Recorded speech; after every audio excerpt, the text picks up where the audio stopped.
What's up, everybody? We're back. This is the Right Way Podcast, and we are welcoming back two original members who've been out for a little while doing their thing, making good content. We got right off the bat, we're gonna get right into it. We got what's up, boy? Video game Wolverine. What's up? How you doing, man? What's going on, fellas? How y'all feeling? He chilling. Look at he like if you watching a live chat, he got a little drink right here, and he like, hey y'all, what's the going on? Yeah, Friday night, Right Way Podcast. You got to do it the right way, right? That's right, eh? and we're not giving no free PS5s out tonight. So, oh Lord, God. And we got my boy Black Ranger. What's up, man? How you doing? What's going on, everybody? Your favorite bird in the world is back. Black Ranger. We just here to have a good time. The Right Way Podcast. Let's get it in, y'all. What's up? And my boy A Omega. What's up, man? How you doing? What's going on, people? Doing great. Glad to see you guys on this beautiful Friday night. As we mentioned before, we ain't got no PS5s or anything to give away though, but we're gonna give away some great topics for the night for you people. So that's what we have. That's what we had to offer here. All right. You just got back from DreamCon, right? Oh yes, sir. Yes, sir. It was an absolute blast. Just to go in a little bit of that. If anybody's interested in stuff like Dragon Con, AWA, Comic Con, anybody, especially like in the black community or like people of color, it's like a paradise for y'all. I'm telling y'all, man. Like that's a place that y'all are welcome. You won't be made fun of like the stuff you get, the stuff you're into, because as everybody in here might know, growing up into this type of stuff we were into, being made fun of, being called lame, why you into like this kid shit, stuff like that. Excuse my language, but like if you're into that type of stuff, that type of environment, especially the type of people that you can meet, it's the biggest content creation place that you can think of. I mean, like some of your favorite black content creators, and they're just there to vibe out, have a good time, man. So so this year it was in I believe it was in Austin, Texas. It was Austin, Texas this year.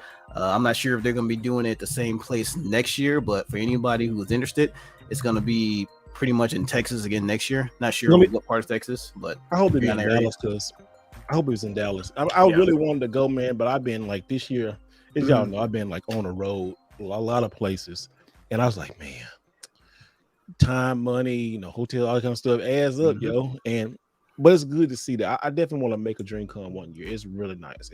Trust me. Cool. You're gonna love it, especially the people met there. Make a lot of great connections. So trust me, you'll love it. And then we got my boy Retro Neo Ness dropping the barbecue videos, dropping the Neo Geo videos. Man, you dropping some good stuff, man. I mean, how was that barbecue brisket video that you dropped? I know it looked good, but what made you come up with something like that, man? That was actually pretty dope. I appreciate it.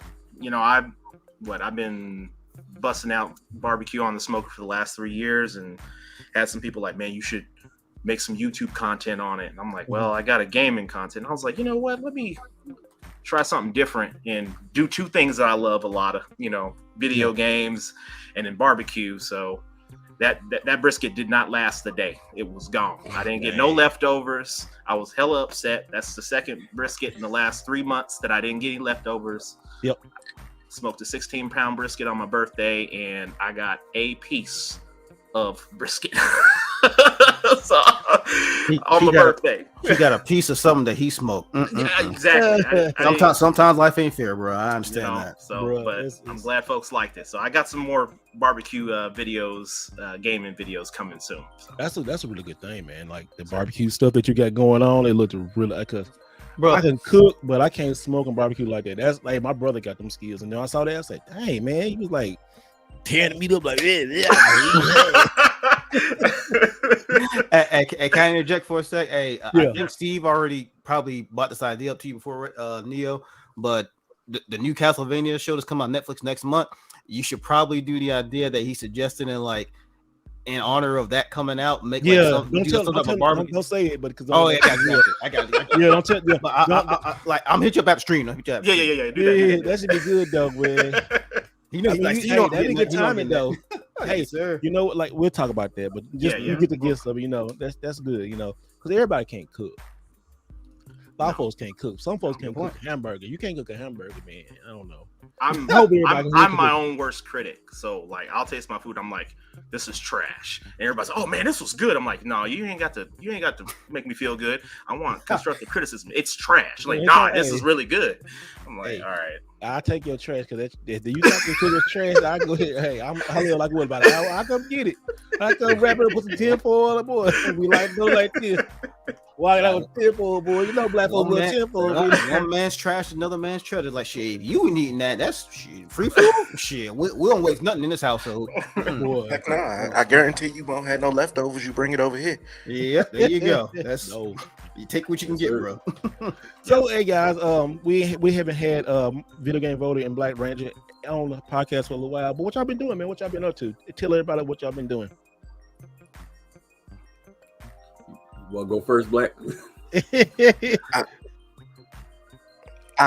I'll go first. I got you. You gonna go first? Same old Knights over over here. Got the. I'm You just gonna double dutch or what? You gonna talk or what? I just got the I forgot to do this, N64 journey going on.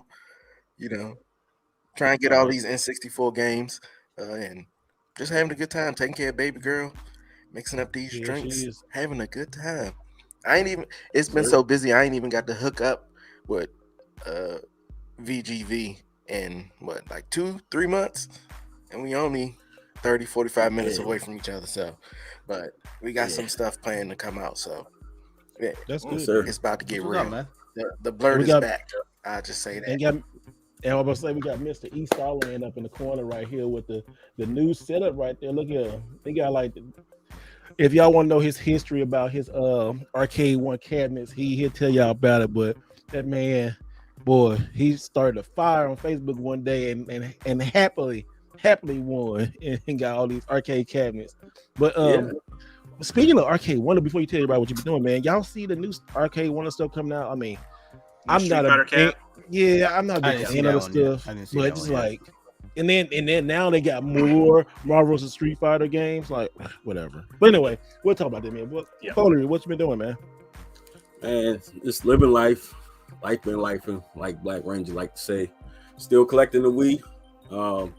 We getting down to about, I think we under 120 games now. Left? Yeah, so That's what's up. That's what's up. We getting down nitty gritty. We crossed 1,100 games. When did you a start while that ago. journey?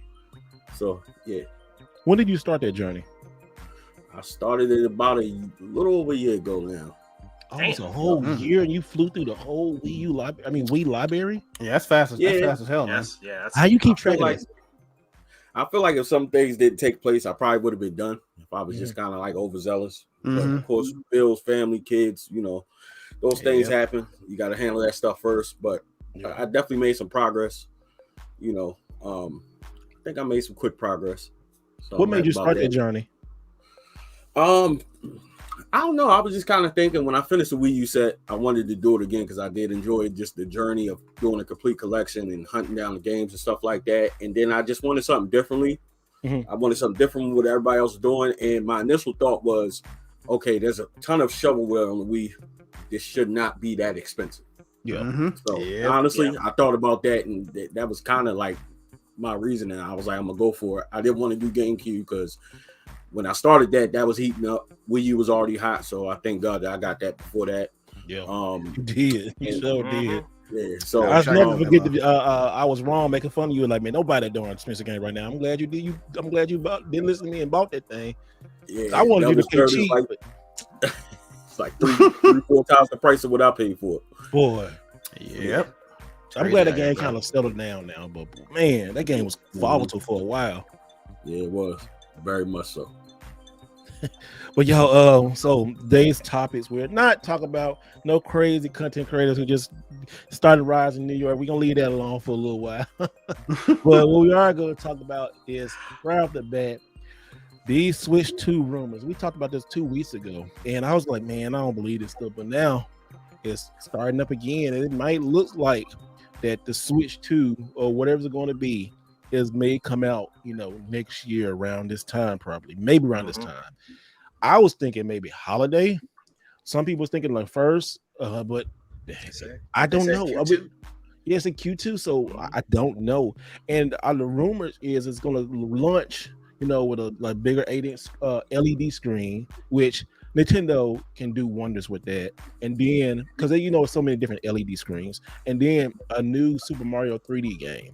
So they holding that off because what's so crazy about it right now, like the Switch has had like I haven't seen like the Switch, or I haven't seen this good of a generation since the PlayStation 2. And it's kind of funny when we talk about it later about it may surpass that, but Switch had nothing but like just you really haven't heard anything bad about the Switch or the games or anything really. Only thing really bad was like during COVID you couldn't get them, or like when it got super popular you couldn't really get what you wanted, or games and limited runs. So like but really the Switch has been flying off the shelf. Every time they introduce something new, it's gone.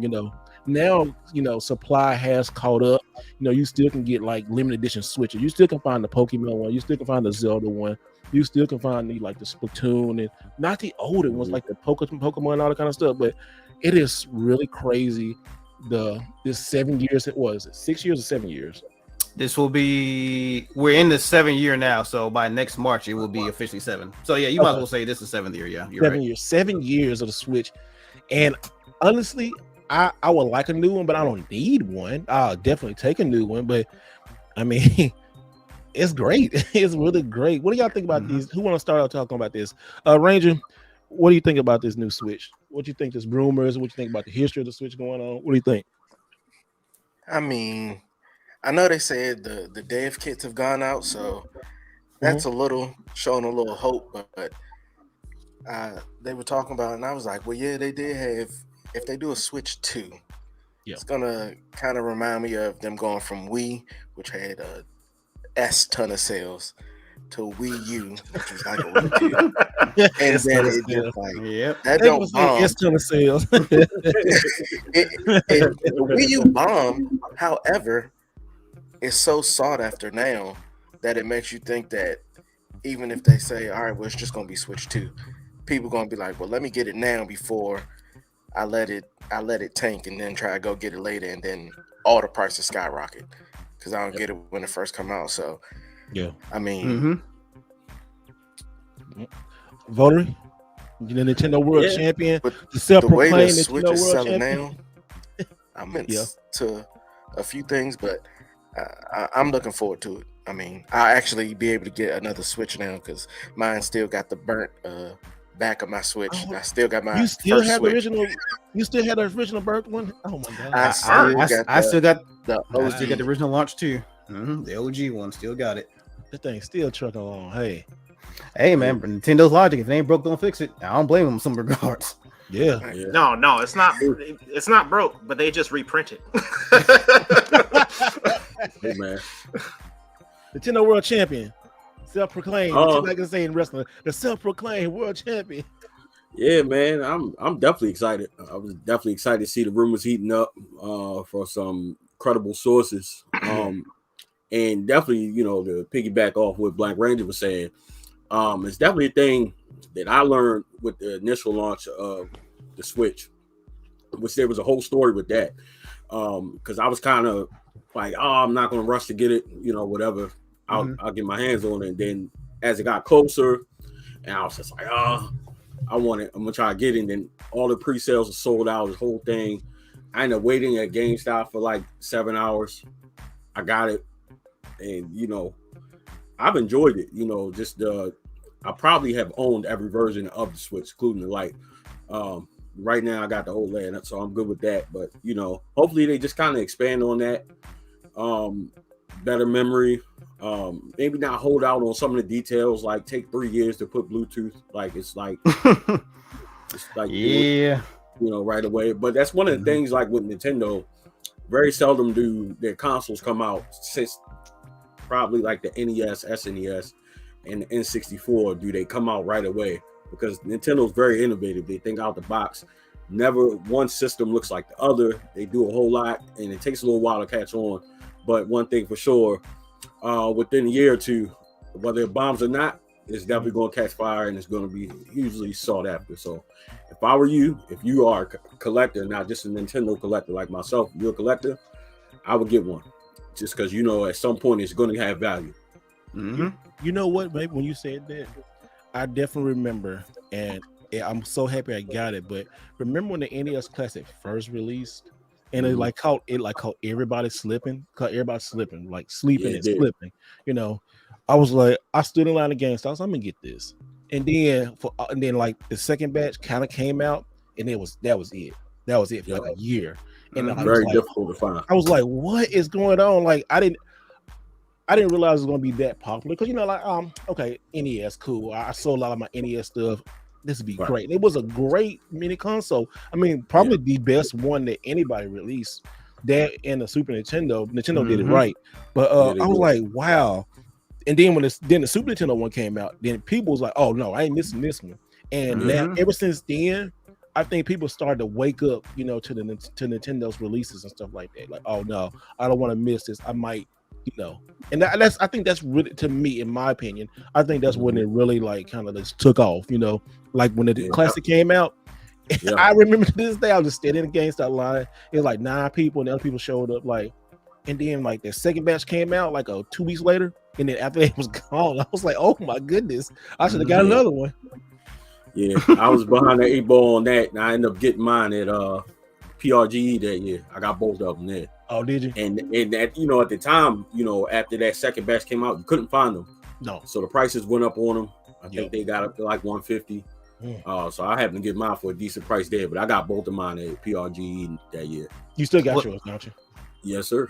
What's crazy is like when I first saw it, I'm not gonna lie, I was not interested in getting that like the Super Nintendo Mini or the NES Mini. But when I saw like YouTubers were mining it and putting like every single like Super Nintendo NES games on theirs, oh, that was a wrap for me. I said, oh, now I gotta get that now, because like to essentially have the entire Super NES library on a machine that's no bigger than like my wallet. Nah, I had to get in on that. That's way too convenient, and that's the closest thing you can get to like playing it on its original hardware.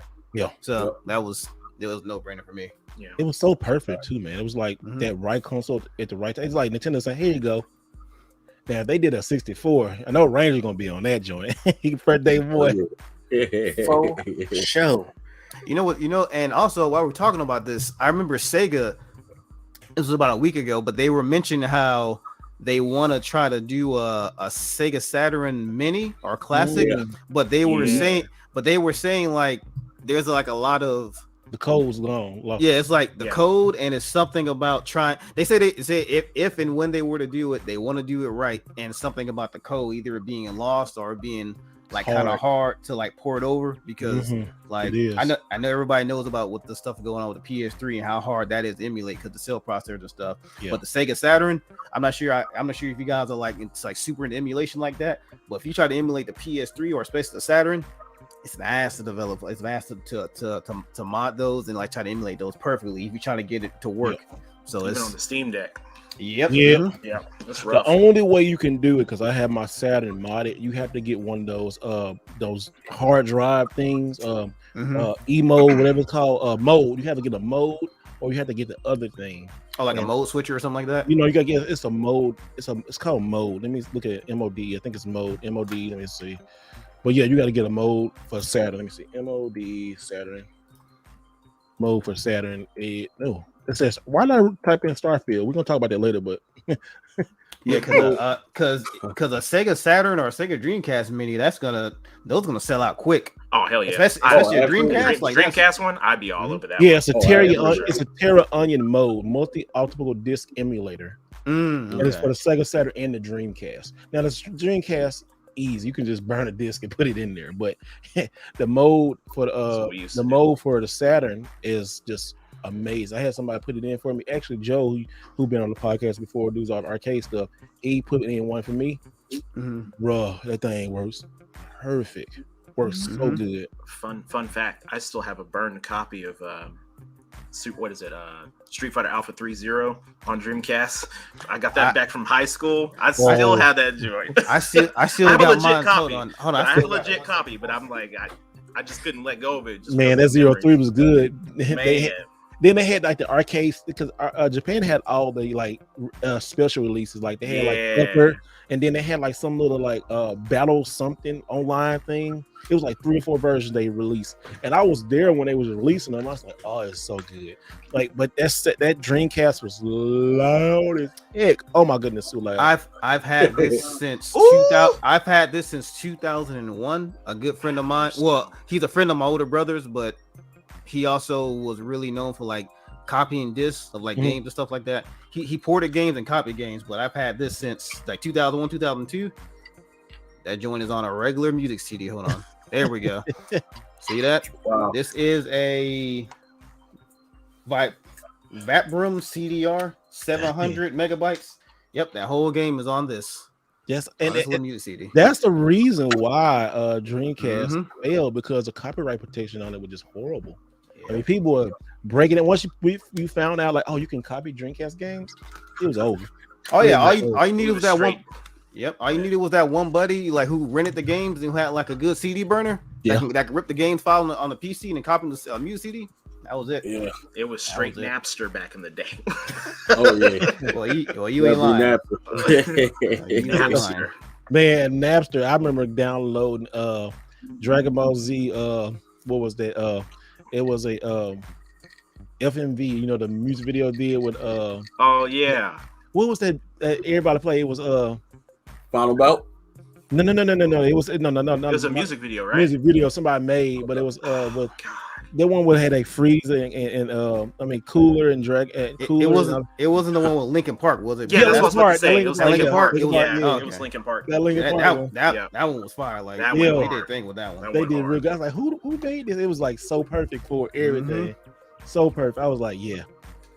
Also too, I remember on the computer, I had bought Tiger Woods, that Tiger Woods game we talked about like months ago or weeks ago, that you put Tiger Woods 99 and then you put in the CD player, and then had that South Park episode, that banned South Park episode. Oh yeah, we did talk. I got that same thing. I got that off of LimeWire too. I mean, like it was a LimeWire. LimeWire. Yeah, I got a LimeWire. LimeWire or Napster, either one. LimeWire, that jump probably LimeWire. took you 2 days to download on LimeWire. Boy, LimeWire. You had Boy, that LimeWire AOL came- dial-up. I said, yep, AOL or my favorite MSN to get those discs in the mail each month, like AOL. That incoming Yep. phone call ruined that whole download. Be like, no, I was almost there, 98%. I make sure I download stuff at night. And then you get up in the morning, it'd be right there ready for you. I'm like, yeah. But that was back when your parents would easily catch you on the computer. You online? Nope. Pick up the phone. Oh, I'm coming down there. Whole computer room be on fire, just hot in there. Be 98 degrees in there. Our computer room was down in the basement, right where like the treadmill and other exercise equipment were. The first time we got internet, right? It was we had this is how old. We had a Tandy computer from Radio Shack, right? I don't know if y'all remember the Tandy computers. I remember. those. The Tandy computer, yeah. My dad got one, my mom and them, and they put it upstairs in their room. And then it was the night of the earthquake that happened at the World Series. Mm-hmm. That's the night we had got internet for the first time. And I remember he got on, look, they talking about the earthquake. And we could just watch it right on TV, but it's so it threw it like it's only the computer, you know? It was like, Right. then my dad was like, oh yeah, look, they talking about that right here. Look, come on. And they had a little dot message printer and stuff where you had tennis Oh, signs. yeah. Mm-hmm. They'll print like, Came a long way. you're like, hey man, it's like, don't you print no more than 5 sheets? Don't waste all my ink. Look, Marcus almost dropped the dress in it. You know, like, he got in trouble the same way too, though. Boy, ink was Came a Came a expensive. long way, boy. Ink was expensive back then as it is now. Like, of course they ain't It gonna was be a playing gas about that. Heck Man, yeah. we Yeah. gas for Play with the ink. that ink. You print them Little pages down. out, you gotta rip the perforated edges off the Yeah. side. You got a book report. Oh, That's yeah, the only that time you want to do a Xerox book report, so paper. you can be on the computer, and you ain't you ain't doing no book report. You on there looking at other stuff. You trying to type. Boy, I got to print my report out. No, you don't. Yes, I do. This me just do it for like you had hour, boy. My Man, parents carried me, they had me on a typewriter. Oh damn! Hey, I ain't gonna lie. had That's I where I had started. one That's where I learned to type like on a keyboard. S2. It was a typewriter. It was a it was one of those mechanical typewriters, the ones you see in Resident Evil. It was one of them joints. That's what I started off on. And then if y'all saw the video today, then my lady tried to buy one out of Radio Shack. I mean, out of a Goodwill. I said, girl, we ain't getting that. And then I have to carry that big ass thing. No, I'm not That doing thing was that. fire. That joint had the digital screen on it. You could get 4 words What's up, on that Fizzy? screen. What's up, Goddamn. Fizzy, bro? That was nice. Yeah, man. What's up, Fizzy? Yeah, it was just, man. And it didn't like it was all by Texas Instruments too. That was like when they got the digital one because my dad worked for the Oh, state the police, Texas right? Instruments, yep. And they gave them free typewriters, so like we was like on that joint. And then your fingers always had a little black smut on it because you know you could change the cartridge. Nobody wanted to change the cartridge. They get that change the cartridge for me. I'm like, oh, yeah. Days, boy. But y'all, I want to show y'all something real quick, guys. So if you see under my name, I'm going to be at the Long Island Retro Gaming Expo next week. It's starting the 11th through the 13th. And also, we're going to be doing a live podcast there. We got some special guests coming up. I don't know if the podcast is going to be live. It might, so just make sure you have notifications on. But we're going to have some good times. And I want to show you guys a little promo for it. So I want to show you really quick in this little expo stuff. So here we go. Let's watch this.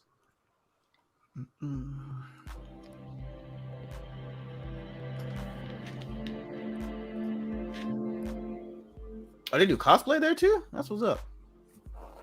Yep. Oh, that's dope. Damn, look at all those pinball machines. Damn. I'm seeing some stuff I ain't ever seen before. I haven't seen in a very long time. Is that one of the jets from Top Gun? No, they have it in the aviation center. Ah, okay.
So I can only imagine how much they've improved since then.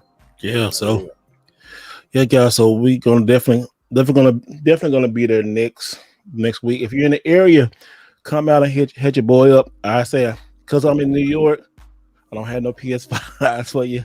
You know, you'll be the wrong black content creator. Wow. In New York, so you know, Wow.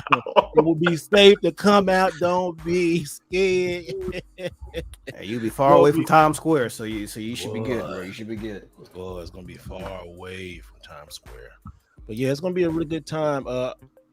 Voter, you gonna try to make it out? I'm gonna try. All right, don't. I know it's a little hop, skip, and a jump for you, but you know, hey, welcome on. You know, kids get ready to go back to school. You know what time that is. Oh man, yeah. Oh yeah. Next week. Good Lord. Here we go. the kids are on a bit. Oh my goodness. Seems like you start back sooner for kids going back to school. It's just that we old now, and it just time just goes by like a book page.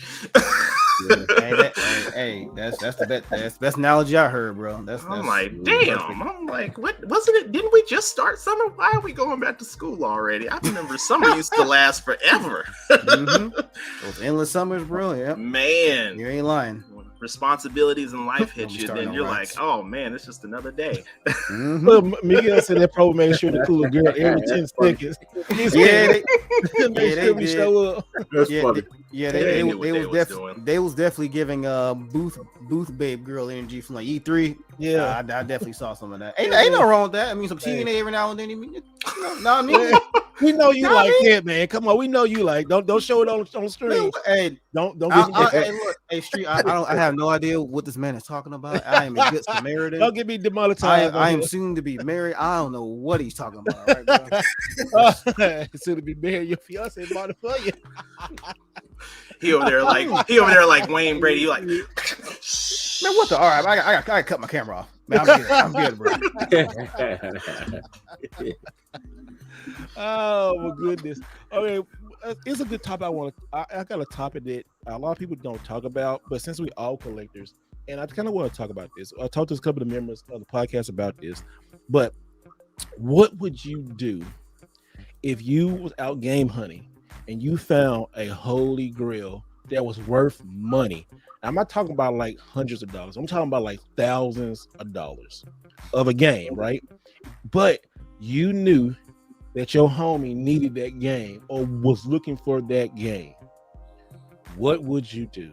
I want to know in the comments, let me know if you listen to the audio podcast, hey, hit me up on Twitter. When you listen to this, hit me up on Instagram. What would you do if you found a game?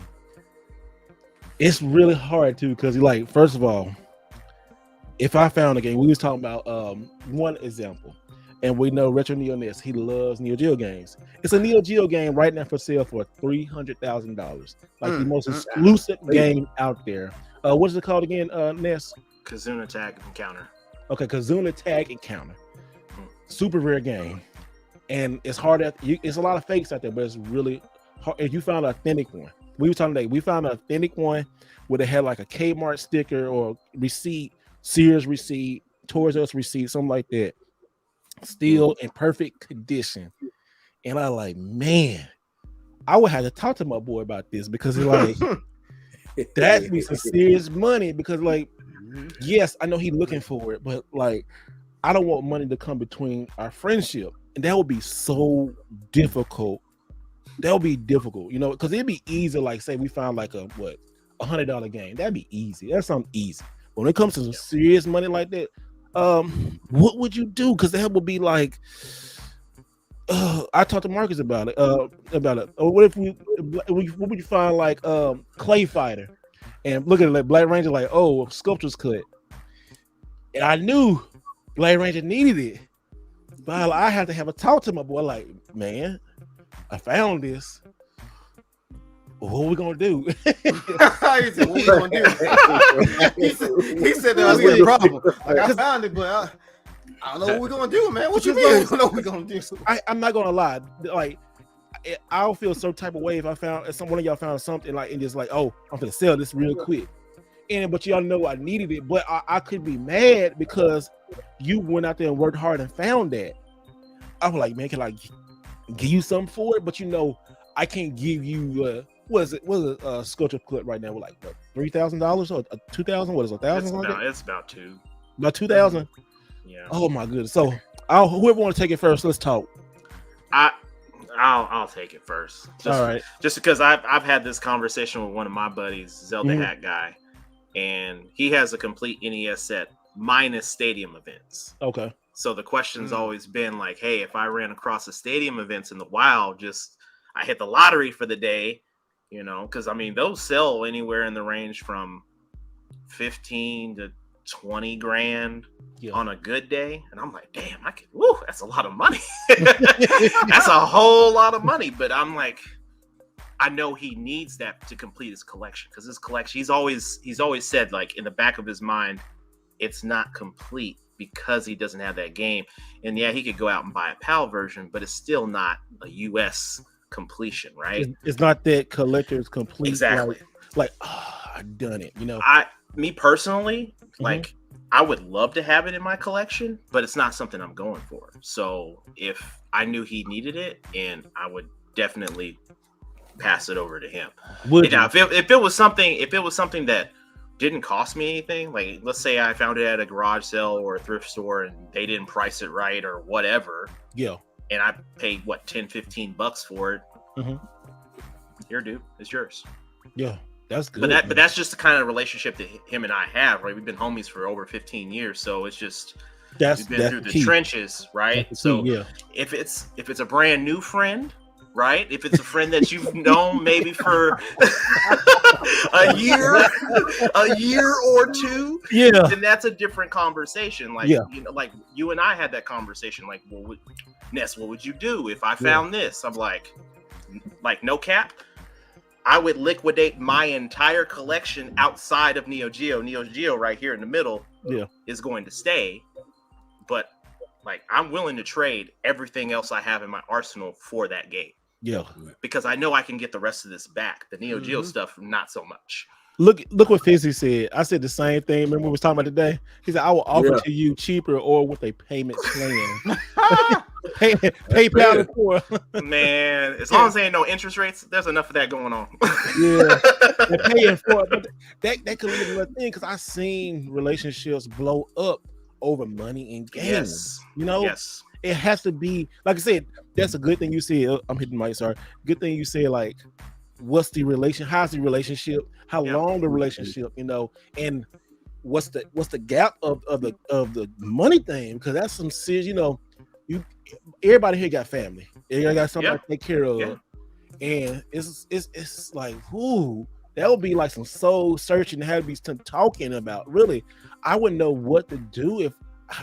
I wouldn't know until it happens. Because right now we can all say like I know what I do, but until like you get that adrenaline rush and you find that, and after you come down and like, all right, I got this. What's next? And you know they need it, and you know they want it, but you know. But the real question is like, let's say you're a collector that's been doing it for years, and this is by far the best thing that you've ever found ever. The price was right, even if it was for pennies on the dollar, or you found it at some just abandoned whatever. I mean, that's the wishful thinking on all of this, instead of just paying the crazy market price for it. But if you find it cheap, to your point, you're going to run into that scenario where the adrenaline's pumping and then everything levels out and you come back down to earth and you're like legitimately thinking, I could use the money for this. May not even be video games, right? It could be like, this is a down payment on a new car that I've been needing to purchase, a brand new home, college tuition. You know, this is just all these things that start popping up in your head, and you just have to sit there and really question, like. And then if you married, you got to talk to your wife. Woo, hell yeah. Because that's a question that it does become a point where my wife and I would have to have that conversation. Say, look, this game is worth this much. And she like, you serious? It's worth how much? Like, yeah, it's worth that much. And you want to give it to who? And you don't want to sell it? Like, no, but I know they need it. And this is what it is. I mean, we ain't talking about. And also, we're not talking about like I could see like a game under $1,000. You find it for cheap. That'll be easy, probably easy. But I'm talking about life changing value. Yes, like to where it could solidify you being debt free for a while, for a long good while, right? So I think it goes back to the friendship thing. Like, is this a friend that I love? Yeah. You know, because I mean, like, you know, is this someone who's a friend but I consider family? Because then that's a no-brainer for me. If it's someone that I'm acquainted with and we're good friends and we have good conversation and all those things, then that brings in the question of, okay, let's talk this out. Like, I definitely want you to have this game, but let's talk this out. We have to come with a mutual. You know, because if your wife okays it, then that weight, it gets harder right there. Because the wife would like, look at his again. The wife would like, all right, if the wife doesn't cancel it out, it's cool. Because you also like, I understand that. But if she, what happened? Did he fall out? Oh, Mega fell out. Oh, he get Mega's wife's like, you ain't selling shit. What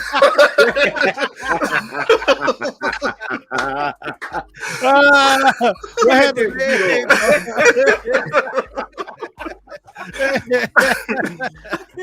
Oh God! He just dropped right out. Like, That was perfect time, Boy. He's like, he My said, bad. "What? I'm out." You better say that damn thing. Canceling the podcast. You off of there for now. I know, right? Hey, they can pay for this wedding. You better say that. Hell yeah. Oh Yeah. man. Bowler, what would you do, man? You know, me and you had this conversation. For one, it would depend on the game. I guess you kind of narrowed it down. Yeah. Life changing. Honestly, initially, like I always say, I'm not like super attached to anything, right? Yeah. But at the same time, you know, early in the episode, you was talking about these arcades, Mortal Kombat, Street Fighter, and Final Fight. There was a story behind that, and I'll narrow, you know, make it fast for y'all. So basically, there's this Facebook group, Arcade 1-Ups, and there was a place in Virginia Beach, which is like 4.5 hours from me, that they had these Arcade 1-Ups for like $65. So like I left work early. I'm like, yo, I'm going to get them joints like now. Right, so I like begged and pleaded the lady from Walmart to like hold at least one of them each, get down there and get them. And of course, I want NFL Blitz. I'm still trying to iron some stuff out so I can get it. And then there's space coming into mind. I'm like, all right, if I had to get rid of one, I guess it'd be Final Fight. But part of me, I don't want to get rid of it.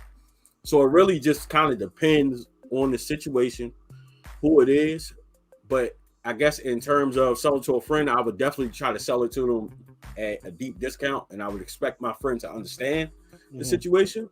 Yeah. But at the same time, I don't care. I'm about to curse. I don't care how much the game costs, right?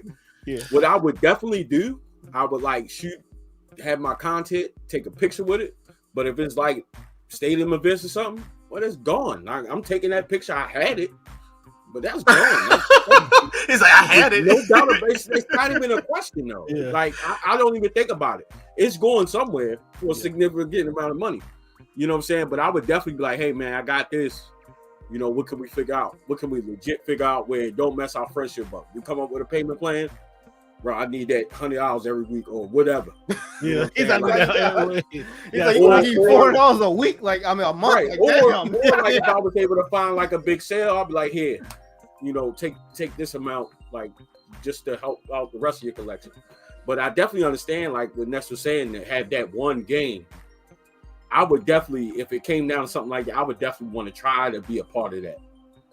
You know, especially if it's something I'm not collecting, I would definitely want to try to be a part of that as much as possible. Hey, look at this. This is good. Look what John said. He said, "Bro, what if you gave it to them and they sold it?" Woo! That's a different story. Tight. Yeah, We're not fighting no more. We fighting right there. Yeah, We definitely fighting. Yeah. Because Or I want half that bread. Yeah. I want 3/4 of it because it was mine. Yeah. How about that? Mm-hmm. You can take a little small percentage. I want that mean, money. I know. Like some people would think of it like, well, I won the lottery ticket, but you gave me the money to buy the lottery ticket, so it's both ours. Well, you claiming the ticket and your name's on the ticket, so I'm the one claiming it and I'm the one taking the tax out. It belongs to me. So there's going to be the stipulations there too. It all goes back to how good a friendship do you have, you know, because I know with my, I go back to Zelda Hat Guy again because I know my relationship with him. Yeah. I know he's not going to sell that. I know he's not.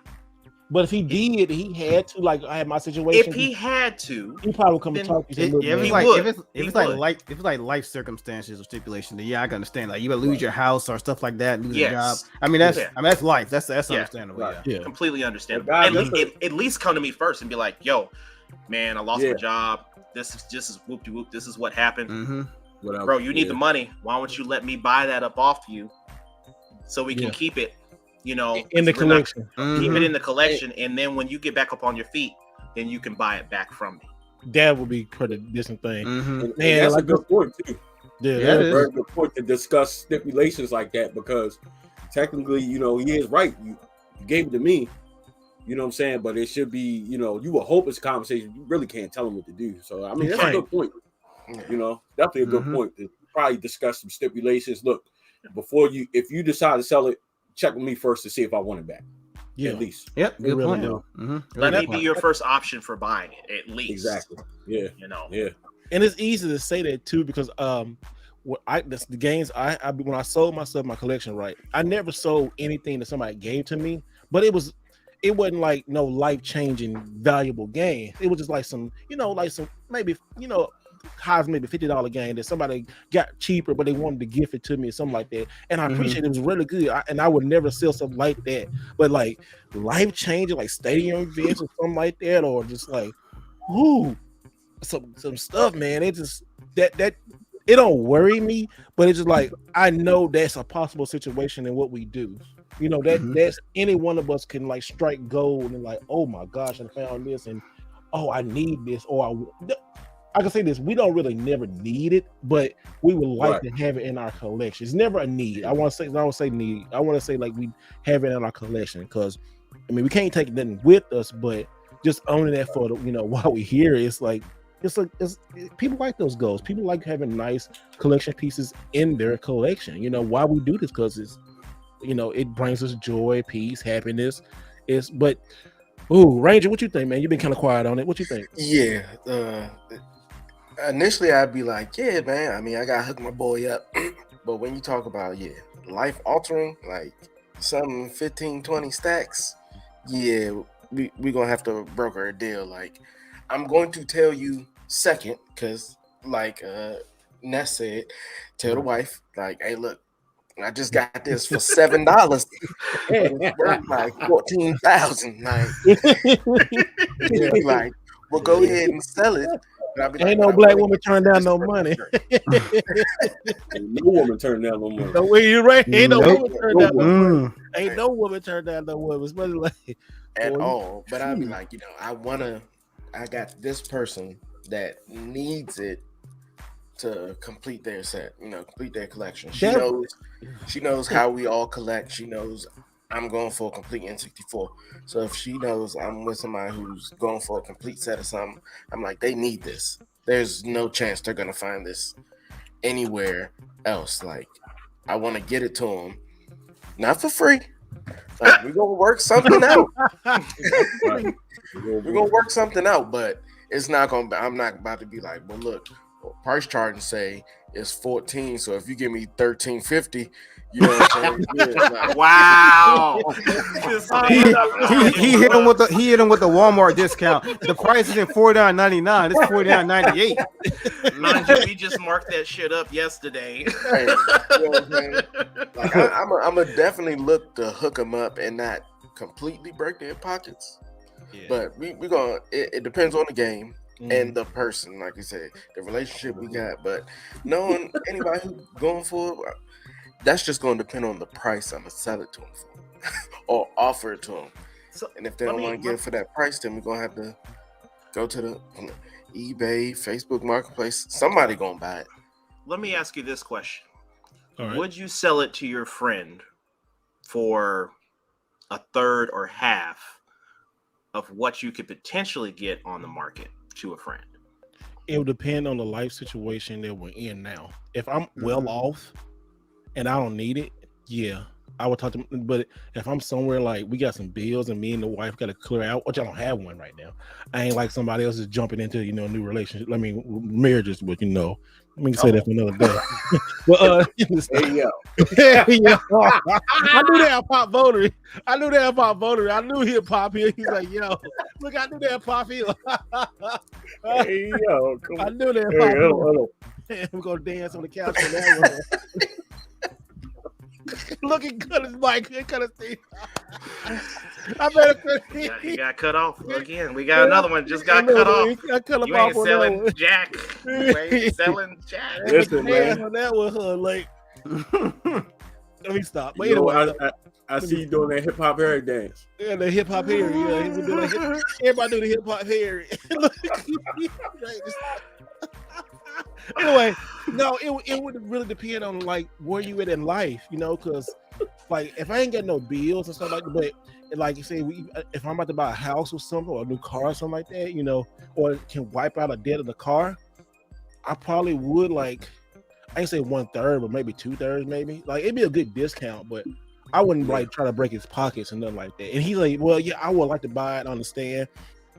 Yeah, because that's a whole lot of factors, because we can talk about it right now, but till you get in there, once like I said, when I got that Earthbound, I was like, woo, I can but I don't need to sell it right now, I was hating. Right. I was hating. Yeah, it was like stadium events, right? We talking about the games. If like stadium events sell for $15,000. Like if I sold it to, let's say Black Rangers collecting NES, and we know like the same position as Ness's friend need that one game. Like, all right, it's worth 15, but I can come up $7,000. I ain't gonna be too mad at that. Like, yeah, I can get 15, but I'm about to get $7,000. I spent $100. Yeah, and I can help my man be a part of this history. Yeah, yeah, I'll take that. Take that. I think that's fair, and that's something that's logical to me.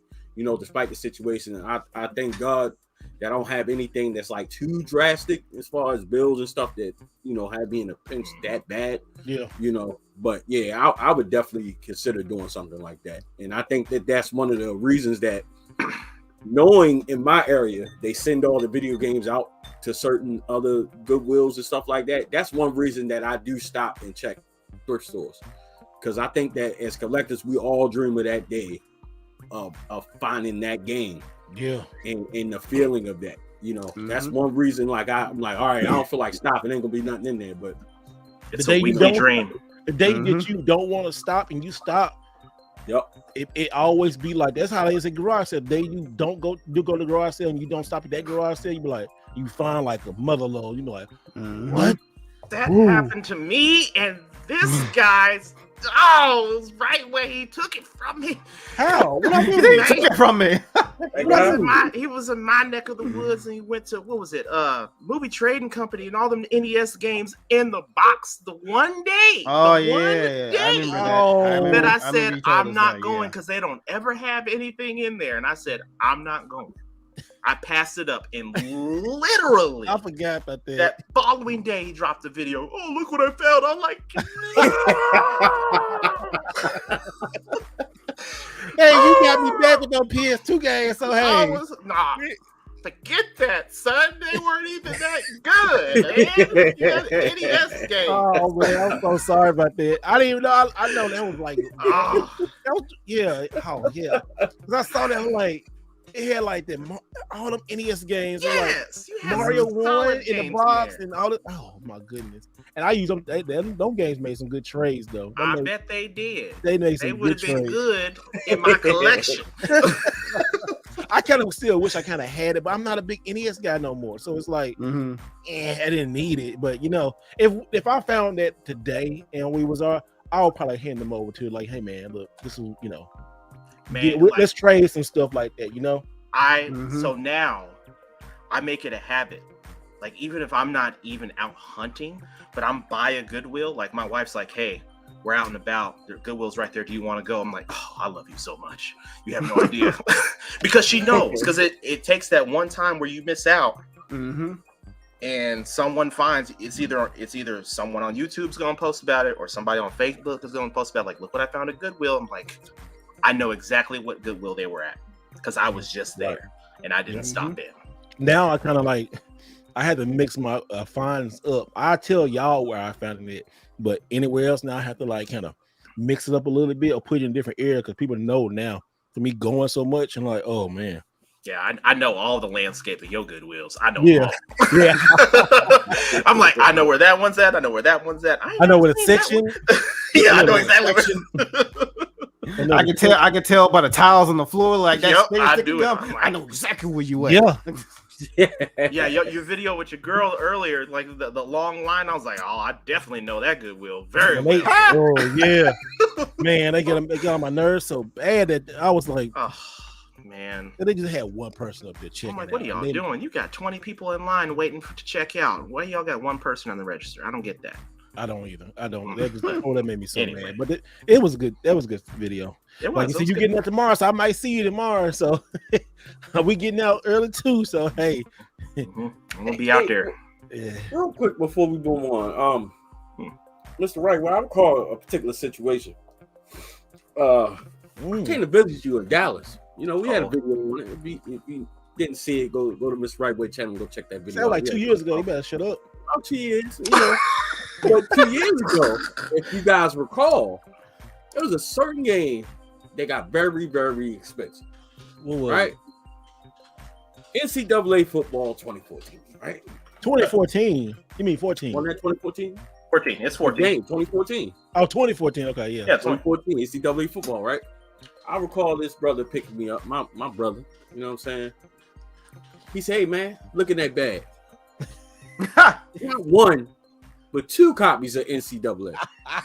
Right? So I'm like, I'm down here, Mr. Right Way. I know I'm gonna find some stuff coming down here. Man, we go in the pawn shop, you know, get what we gonna get. We walk out. Hey man, I found 2 more. Mm. I I didn't know you wanted them. $100. You know what I'm saying? I ain't want it. I just wanted the bread. You know what I'm saying? You paid $1 for it. I watched you pay $1. Yeah. So we just scrapped this whole thought of this conversation because he already told me what he gonna do. And I do remember I come to Baltimore. Yeah, that was funny. Dude had 2 in the car and he found 2 more. Hey, and I do remember coming to Baltimore, going to a certain little store, and somebody jump around the corner, and they see a PS2 all in the little drawer, and he like, "Oh yeah, That's true. I'm That's gonna true. get this real quick. Or I can flip it for I can flip it for some money at East Starland." Hey, I like, you know what? Go ahead and get it, man. That's true though. Yeah. That's true. But then I got his ass back. We went to that pawn shop because when that dude offered me all the Nintendo, those 64 games. Remember that dude? What was that guy? And that little closing point. Look, he cut it off. Yeah. Hey, we walked to the pawn shop. Go watch the old video, right? He walked in there, and then we were looking at stuff. He way in the back. And I say like, oh, it's some Super Nintendo game. I mean, some 64 games. It was a gold Zelda cartridge. He told me that everything is like for like $50. It was like, yeah, man. He was. I was like, well, okay. Dang. And I looked at him. I was like, that PS2. I got a couple free games out of that though, so I wasn't mad. No, he did. I got a picture. He said, "I have a memory." I got a picture. Hey, it lasts longer though, right? It was that was a little good thing, but no, like say Joseph's out, but like life changing stuff, boy, that would be really hard though, for real. That would that's a tough conversation. That'd be real tough. That'd be really tough. Like little like $50 games ain't nothing. We can joke about that.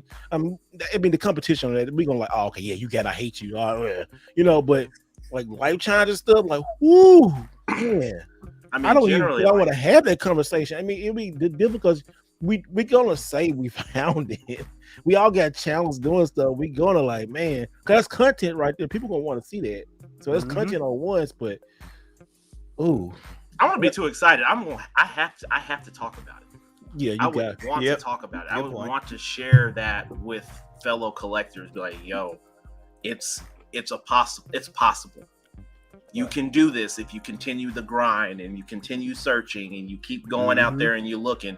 Yeah, we don't get anything 99.99% of the time, but that 1%, there's always going to be that 1% chance that we find something super crazy, insane. Yeah, because you got to keep grinding, man. Yeah, man, the grind sucks, man. Because I mean, there's weeks where it's like dry, bone dry, like not an Xbox game dry. Yeah, I know, right? Not a connection. This is dry. That's dry right there. Boy, you like, can't. You talking about you can't even find like those demo discs to have like Madden 2005 like Forza 2 on it. Not even those drives. Like, not even. Hey, you can't even find Connect Adventures. You couldn't even find a plushie or a coloring book. No, oh yeah, We Fit. You can't even find We Fit. Not even those Sim 2 or Pets of Sim 2 PC discs that they've been having sometime in the movie section. Not even those. It ain't that dry. It ain't that dry. I'm about to say, oh, hold on, you can't find those. Something it ain't that dry. Bro. So that's everywhere. Hey, speaking of that, you are gonna find them Sim games. You are gonna find We Fit, and you are gonna find Connect Adventures. Oh, you always gonna find something on Connect. Like majority of the time, you see, and then the most. Like I tell you, 85% of the time I go to a Goodwill. Of course, it's guaranteed sports game, so I won't even put that in the bundle. But you're gonna see Assassin's Creed, guaranteed. You're gonna see Assassin's Creed. You're gonna see a Call of Duty game. It don't matter which one. You're gonna see a Call of Duty game. you're gonna see those two games. Faux show. And you're gonna see a connect, some kind of connect game, Some kind of connect game. and we fit. Wait Yeah. Or if and you here in anything Maryland, outside. Yeah. I was gonna say if you here in Maryland, you know, I walked in the thrift store today. I walked in Savers, and so I'm walking in. There's a guy walking out, and I see game cases. And I ain't saying like I'm no great big content creator, but I swear to God, this dude cut his eyes at me, and I was like, I wonder what the hell he just got. It's like I went there, it's all like Call of Duty, Cold War, We Fit, Connected Bitches, all the things in there. This dude walked out and he cut his eyes at me. And I was, God damn it, you know what I'm saying? 5 minutes later, whatever. You know what I'm saying? No lie, he walked past and he just kind of looked. I just looked at the game like, God damn, man, I wonder what he got. I know, I've been there before. I saw that, but like, I always look for like certain resellers that come in there. Like, I'll scan the parking lot, and then I'll look like, okay, they ain't here, it's good, you know. I always look for your car. Because I'm like, if I see his car, I'm like, well, I might as well just get right back in the car. I remember that time that you walked in the Goodwill. I walked in. This fool had 2 bags. Oh, I was checking out. Hey, they might have something still left over there for you. I'm like, man, God. through your pickings? Oh no, they ain't. No, I know there ain't nothing left. You left sports games, fool. That's what you left. That was at the beginning of our friendship. There was. That's the equivalent of saying there's leftovers from a Thanksgiving dinner at a black gathering. Like, there's still leftovers there. Like, everybody in there get like their that plate. Goodwill They was your did brisket. for. It ain't even no 10 for a little. Right. Yep. That's funny, Man. I remember that. I felt so bad when I saw you walk in. I felt so bad. I don't think I could say they might get something else. I felt so bad because I didn't expect you walking right in there. I'm like, oh. This is why I get up early on Saturday. I get up like I generally the first Goodwill I get to, they're just opening up, and then I can literally hit. I have the sequence down pat now. I can hit 5 Goodwills within the first hour. Nice. Just 5, and Hey, then I integrate. The one by you has been really been doing a really good job like over a couple months. They've been like putting some stuff out because like, oh, I found some good stuff there, but like, ooh. oh my god! Hey, one commenter said NBA 2K5 for PS2, Ben Wallace on the cover. I know exactly which one he's talking about. Why did I just get that at Goodwill? Why did I just get that at Goodwill on Xbox the other day? I said, "Oh shit! I know exactly what he's talking about." I literally just picked that up at Goodwill the other day. Like, you know what? I'm tired of seeing this game. I don't have it. I'm gonna buy it. Oh my god, That is so bad. I see that very frequently at the Goodwills here in Atlanta too. It's a combination of that, in any other NBA 2K Lego game, surprisingly, and freaking what's that joint? It's a Tekken game. It's like Tekken Tag Tournament 2. It's like those 3 games particularly. Yep, that's it. I just picked that up. I just picked that up this week. He said that. I said, "Oh shit!" I'll tell y'all a quick story. So I bought a lot from some guy, a bunch of Xbox games, a whole bunch of stuff. I lied to you not. I had like 10 of these in there. I had like 10 of them. I lied to you not. I don't know why. All complete. For the most part, yeah. You know what I'm saying? But I thought that was hilarious. Black did the stance. I knew exactly what it was. Everybody, that's hilarious, man. When that game dropped, everybody was playing that game. Everybody was playing that game. Oh man. my god. ESPN, they was on it back then. They was. They were on it with the on since the Dreamcast, but when they dropped that price down to like $19.99, what was it? Like, was it $19.29? Yeah. It was 19, yeah, because they always had those in the GameStop weekly ads each Sunday. Yep, it was. And then when they dropped that price, because the game was better and the price is better, and man took that hit, they said, "Oh no, we finna buy it up for another 10-15 years." And it was over after that. They put that money. It was like, man, because that game, bro. Everybody played that, NBA and NFL, boy. What's still the best? The ones on the Dreamcast. I don't care what nobody says. No, we can't touch the Dreamcast. The Dreamcast ones to this day still great. Dreamcast in general, I don't think the Dreamcast games got enough love. They really didn't, because Dreamcast had an arsenal of some badass games. They had a really good supply of games, but you know, it is what it is. Didn't survive. Oh my god. I'm Dreamcast is so great. I had 2 Dreamcasts, and I don't know where either one of them came from.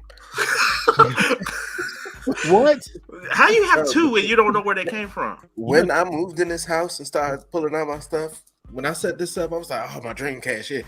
I went in my closet upstairs and was like, "Oh, my old Marvel book bag," and it was a Dreamcast in there. I was like, "I don't know where this came from. I don't know where I didn't buy a Dreamcast." I remember buying my Dreamcast from GameStop when they had just announced that they were done. Sega said they were done because PlayStation 2 was just smacking those cats really bad. And I think I got it for like $65 at GameStop. I was like, yeah, well, I'll take it. I even got it custom, got the shell redone and all that stuff. There was a local store that did that. I got that done and played nothing but fighting games on that Joker. That was it. Yeah, it just, my gosh. Ooh, that was some good times.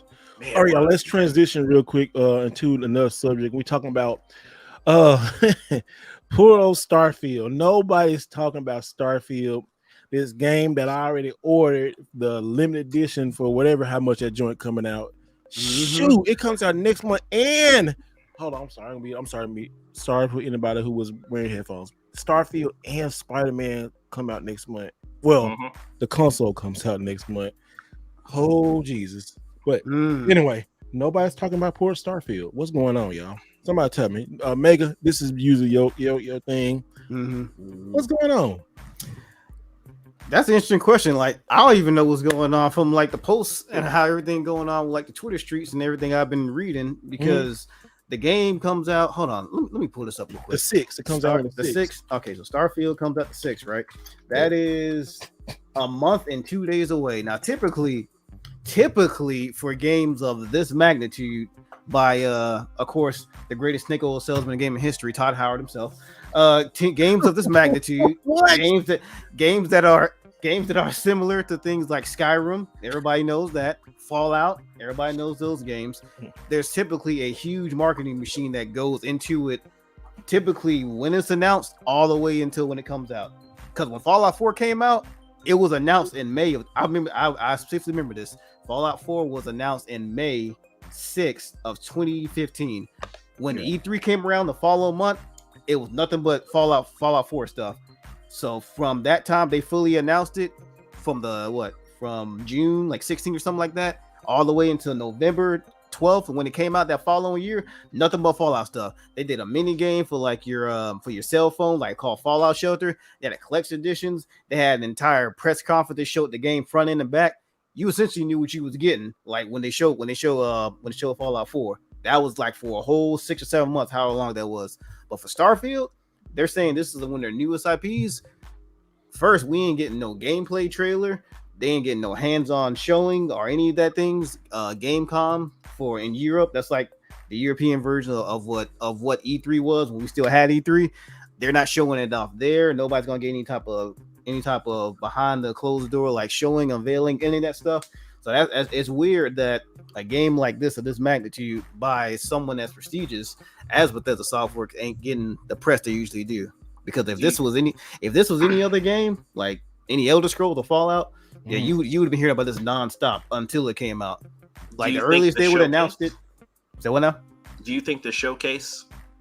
Oh, the showcase they're gonna have, they might show something? Well, I mean, we had a showcase early on in the summer for Starfield. So do you think that they said, okay, we put a lot out here in this showcase, we dedicated a whole hour plus dedicated for one game.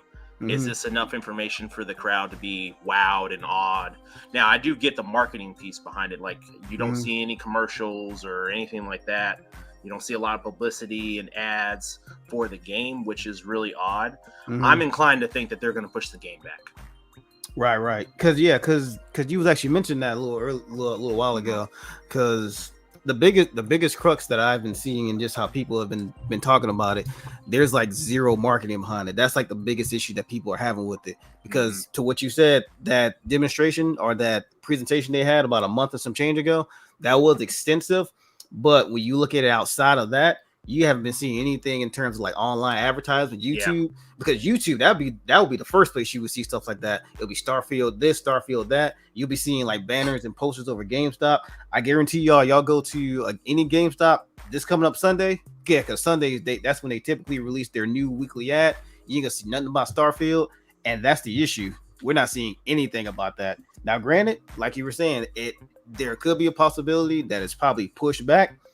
But since we are literally 1 month away from it, and they haven't announced nothing yet. It's like they run out of time at this point. It's like you either gotta put up or shut up. It's like if you're gonna try to push it back, you should have did that like 2-3 weeks ago, honestly. Because for y'all to get that close to the wire and still announce no delay, that's gonna look bad on y'all altogether. Yeah, and they might be going off the feedback too. You know, a lot of times, especially now, with E3 not being as prominent as it was, and it not kind of being non-existent now. I think they put out, filler, and they put so much into that presentation, and I don't think they got the feedback, so they may feel like, all right, well, we're not gonna do this. We're gonna let the game do whatever it's going to do. But they utilize content creators. They'll send out, codes, have them try it out, drop them on a day. So it's so many ways for them to save money and try to do it. And who knows, they may pop up and do something, a little bit closer. But I think it's gonna be like Starfield. I think it's gonna be like Cyberskunk. Cyber what? Cyberskunk. They got a little better after they fixed the bugs, right? I always call it. I preface it by saying CD Fraud Red. I don't say CD Project Red. I call them CD Fraud Red presents Cyberpunk 2020. That's what the year came out. That's how I always preface it. Like I call it Cyberpunk because everybody got punked into buying that joint because they got me.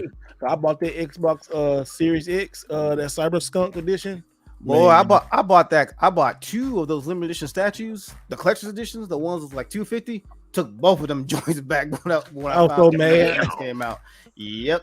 Because at that point, it was from Best Buy after all the shenanigans. You said you got it for how much? I got it for like $10.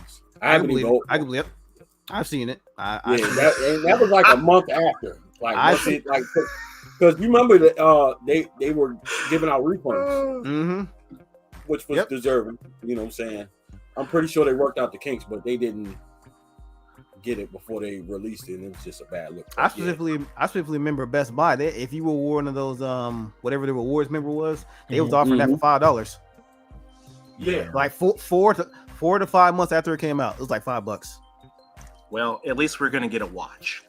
Oh my god! Hey, bro, look, bro, for that price, it had better replace this Fitbit. It had better be able to do my taxes, bro. I better be able to answer my phone calls, all that. Doing all that. Hello, current watches ain't doing all that. I'm rocking that watch though. For that price, I'm definitely gonna be rocking the hell out of that. I'm ready to see what the watch is talking about. I am interested in that. I'm interested in the game too, but we'll see. I mean, the month of September is gonna be fire. September and October is gonna. I ain't say gonna break you, but thank God I do YouTube. I can put some. Good Lord, man! What you got? Starfield. You got Spider-Man. You got Mortal Kombat 1. Woo! I'm looking at my Amazon stuff. I'm like, I gotta pay for Mortal Kombat. I gotta pay for.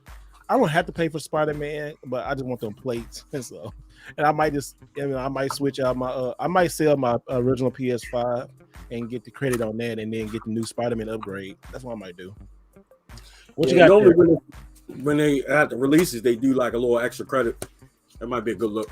Yeah, that's my steelbook Cyberpunk. Oh, yeah, I got the one with the sleeve. Yeah, the steelbook is nice. I ain't even open that yet. Really nice. Yeah. I would say back then there was no point of opening it. Now it's gotten a lot better. Yeah, it's definitely gotten better. Well, speaking of stuff, like, hey, GameStop been doing some heck of a sales lately, man. Bruh, I made a killing this week. I'm not even gonna lie. I normally don't promote them like that, but that buy one get from was kind of fire. They is, man. Solid games for free this week.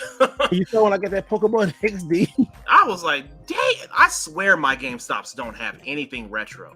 Like, man, that's the same. Damn, that's the same GameStop I found that Smash Brothers in Seal. They get some fire games. It was in the hood though. Hey, in the hood, man. Cause people be scared to go. Listen. Hey, Black Ranger, remember this. So we was having a conversation when Legend of Zelda: Tears of the Kingdom came out. Black Ranger's like, yeah, I found mine on Amazon. I was like, yeah, I'm dragging my feet. I'm trying to find one. And same conversation, we had a conversation. I said, man, you gotta look in the hood, man. You know, brothers don't want the collectors, but they don't care. They want the game if they want the game. Sure as I don't know what. Ride down to Mondawmin Mall. You guys ain't familiar. It was an unfortunate situation, but the riots and the looting took place at that mall. And if you don't know, that mall brings in the most cash in the world. Cash. Not card, cash. That mall. I walked down there and walked in. I called the dude. It's one dude. Funny. He is so funny. He remind me of what's the guy on Martin, the white faced guy. This whole party's going crazy. Yeah. The guy sounds like that. He sounds just like that. I say, hey, y'all have any more to collect positions? Yeah, dude, we got plenty of them. Come on in. So, mind you, he's at that mall. So I go in there, walk right in there, walk right out with it. Damn. Everywhere else was gone. Gone. I mean, gone. But I thought that was funny. So the recommendation is you got to go to the hood. You got to go to the hood, man. Get you the games. Hey, you'd be surprised, man. Because I've seen it before plenty of times. You go into one of the hood Goodwills or pawn shops, you'll be seeing stuff like Final Fantasy 3. I found that at one of the hood places. Damn. I found the freaking Marvel's Capcom 2 that I got on my Sega Dreamcast. I found that in Locust Grove, Georgia, one of the hoodest places you can get down here. Found that in one of the hood Goodwills. You know what you're not gonna find in the hood for? Look at this Madden, and you're not gonna find NBA 2K. No. Of course. Yes, those two games will be sold out continuously. Hey, speaking of, okay, so if anybody wants that new Spider-Man console, it's gonna be you're gonna be able to get it. But if you pre-order at GameStop, right? Say you like right here. See, look, it says if you're a pro member, right? Look at this. Yeah. You get $385 for your original PS5. All you gotta sit that in and just pay up. I mean, why not? Yeah, I why did that. With, each Nintendo Switch console, I did that. Why not? Because like the PS5s now, the PS5s now, or the new ones that coming out, they got that like better fan and all that kind of stuff in it, a little better internals and stuff. But I'm telling you, like we was talking about a couple weeks ago about the Switch. I mean, not the Switch, but the new PS5 Pro coming out. You know they're gonna bring another one out. So you buy this Spider-Man one to get to place and all that kind of stuff. It's just, yeah, I think I'm gonna do that. That's what I'm gonna do. I'm gonna take my PS5 in and just trade it up. It'd be really easy because that thing is like $600. Oh, so you're getting the actual system? Not I think I'm gonna get. I pre-ordered the system. I put $50 down for the system, and because I don't know if I'm gonna get them plates. I just want to get the plates. If I can get the plate, order the plates solo though. The plates have been sold out forever, and they don't know if they're gonna restock them. Damn. Oh, so that's how they get your ass. It's like the place is gone. Yeah. Only option left for the system. But you know what though? Hey, but you know what? That one furniture place close to us might they gonna have it. I ain't gonna say that. Yeah, I said nothing. I'm gonna take them. I'm gonna check them first because they always get that stuff. They get collector's editions, all that. Do. And nobody be real good. I don't even. That's why I don't even put it on the videos. That's why I mean that is the only place I will not put on videos. Yeah, but even if I don't put it on there, nobody can go there. They can't go there. It's a Texas thing. Texas in the it's Texas. Yeah.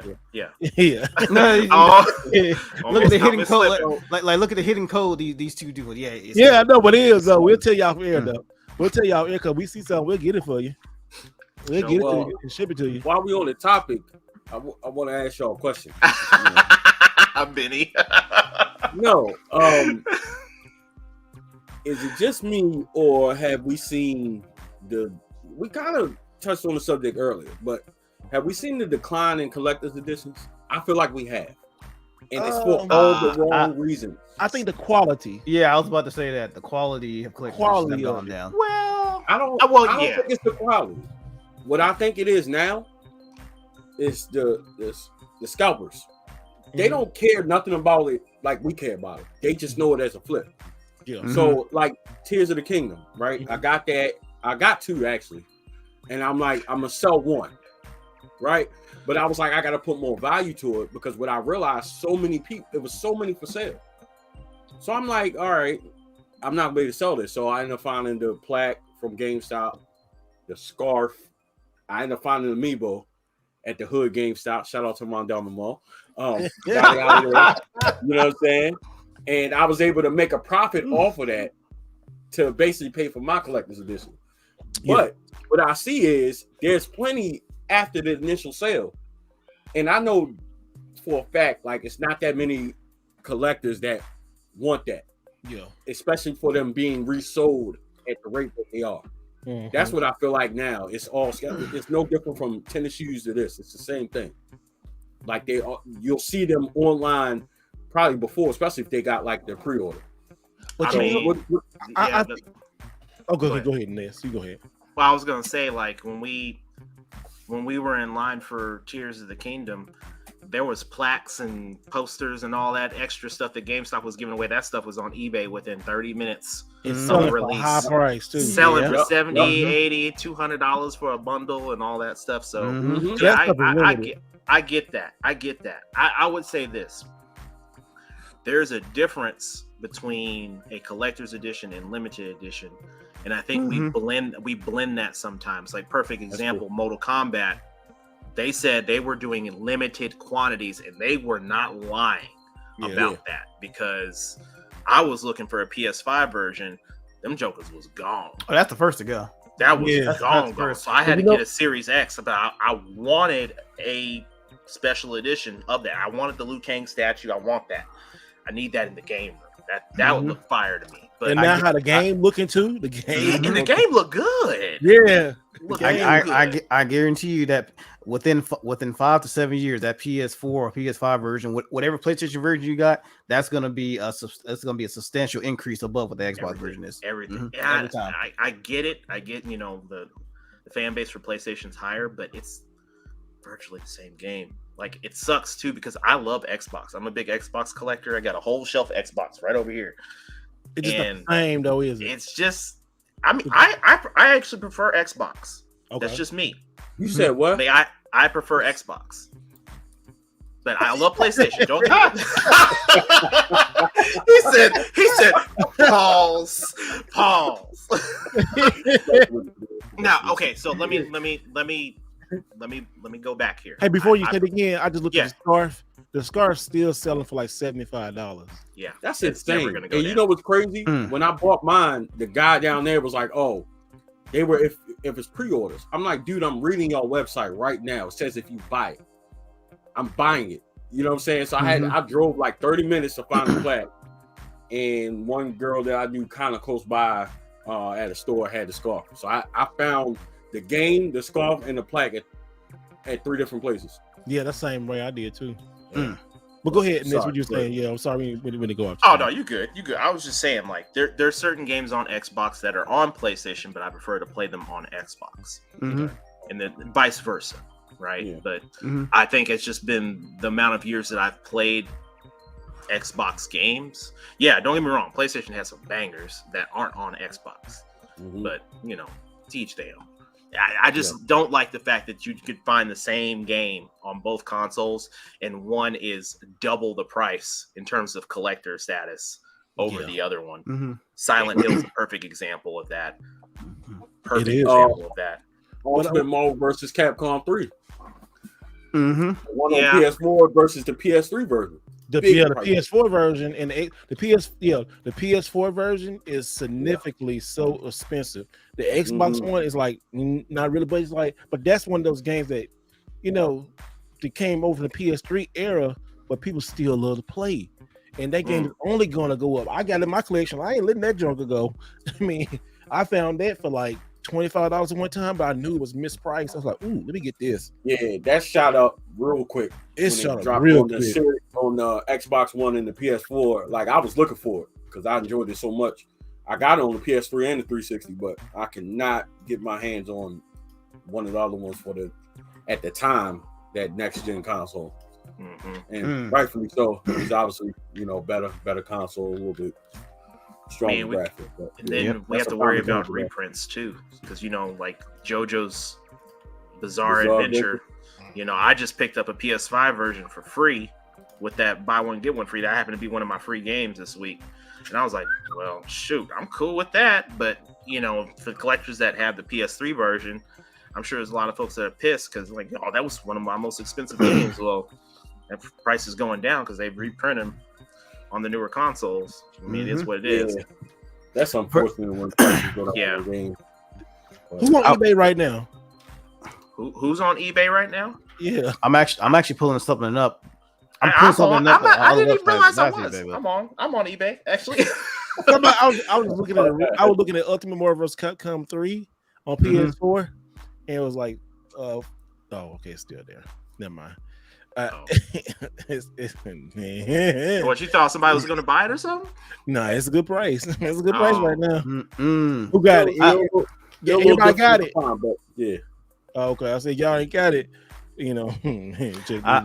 was about to say, to me, preferencing the earlier question, the reason I say why the quality of collector's editions have gone down is because when you look at how many games that release on a yearly basis, there's so many of them that have collector's edition that have no damn reason to be having collector's editions. I'll give you an example. Hold on, let me pull this up. This is one of them. Hold on. Put this in the private chat. But it is a game called Lords of the Fallen. It's like a remake of a game that's of the same name that came out back in 2013, 2014, whatever. The game was ass when it originally came out. So they're doing a remake of it. Granted, it does look better than when it originally came out. But what can you do with something like this? Because originally it was $229. Now people's reselling it for $300. But games like that don't have staying power or any brand name behind it, they're getting collector's editions. Another game, Warhammer Space Marines 2, that's coming out this year. They have a $300 collector's edition. The only thing it is a statue of the Space Marine with some type of saw axe, cut an enemy in half, stuff like that. So my issue is just the quality to which how many are being pumped out, because it's not like how it was 10 years ago with Modern Warfare 2, the original one came with night vision goggles. That was limited edition. Oh yeah, banger. I remember that. Our it's actually another closet. Black Ops 3, the Juggernaut mini fridge, the one that had the sound effects. Oh my gosh, stuff like that. I wish I got that. Freaking this right here. This is still my favorite piece in my collection. This Titanfall 2 helmet with the collector's edition. They don't release collector's edition to the same quality like that. Cause that's why, cause me and Steve were talking about that some months ago. Cause even when you do get collector's editions, guess what you don't get? A disc that comes with that motherfucker. You don't get them shit. You don't. Bro. And that's what we're complaining about the disc, and we should be complaining about the trinkets that are involved in the in there. God of War, we got the hammer, which that's nice. Don't get me wrong. I thought that was nice. It's nice. It's nice. Yep. I got mine sitting over here. The Master Chief helmet for Halo 3. And then when you pop it out, it has that little secret compartment you can put all 3 games in. Yes, sir. But this helmet still, look, I still got my sticker from High Price Crooks in here. Let me see. I remember it was sitting in here, and they had mispriced this thing, and I this still go for about $60 to $100. I think it's still. Yeah. Look. And I also think it seems it says $19 if you can read that. I don't know. Whoa! I can see it. I see $19 I paid for that joint. That's crazy.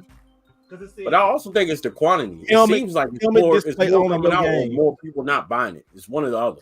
That is true. Because that goes back to what I was saying. There's a lot of games coming out with collector's editions that just have no right to be having collector's editions.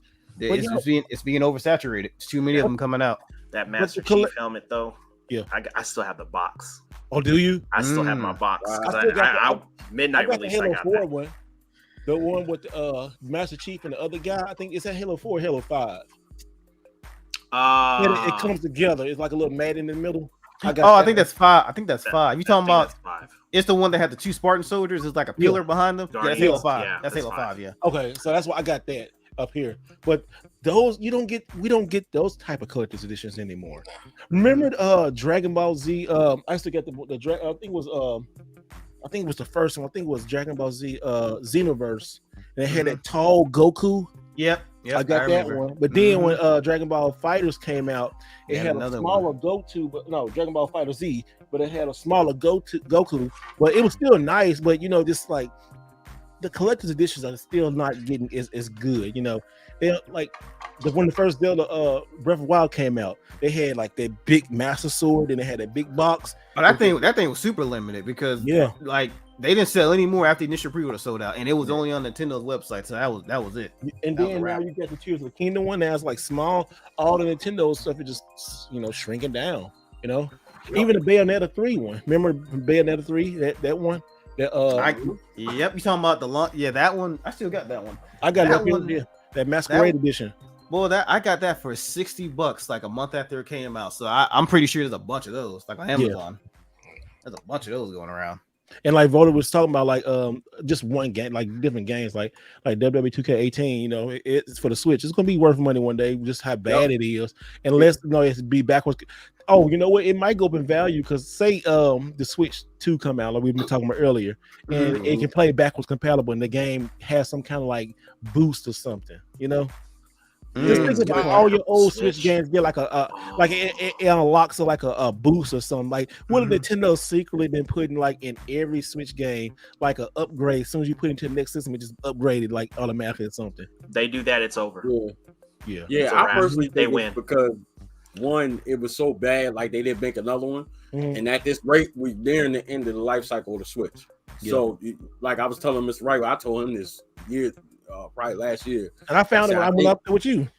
Yeah, it was close to $50 still to this day. It's still, and I was like, I think this one's gonna be worth some money because not another one's came out on the Switch. So it's always those little caveats that make games popular. So reluctantly, I kept mine because I had. I'm like, all right, I'm gonna play this on the go, and it's trash.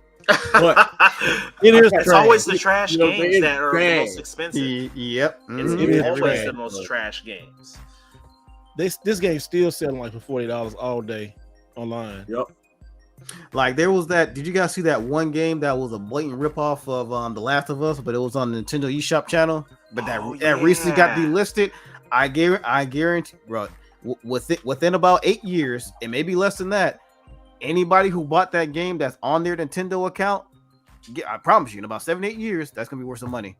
Kind of like that PT demo that came out on PS4 years ago, and that was delisted. Anybody who bought that game that's on their account, they're selling that joint on eBay for like $700-800, linked to their account because you can't get it nowhere else.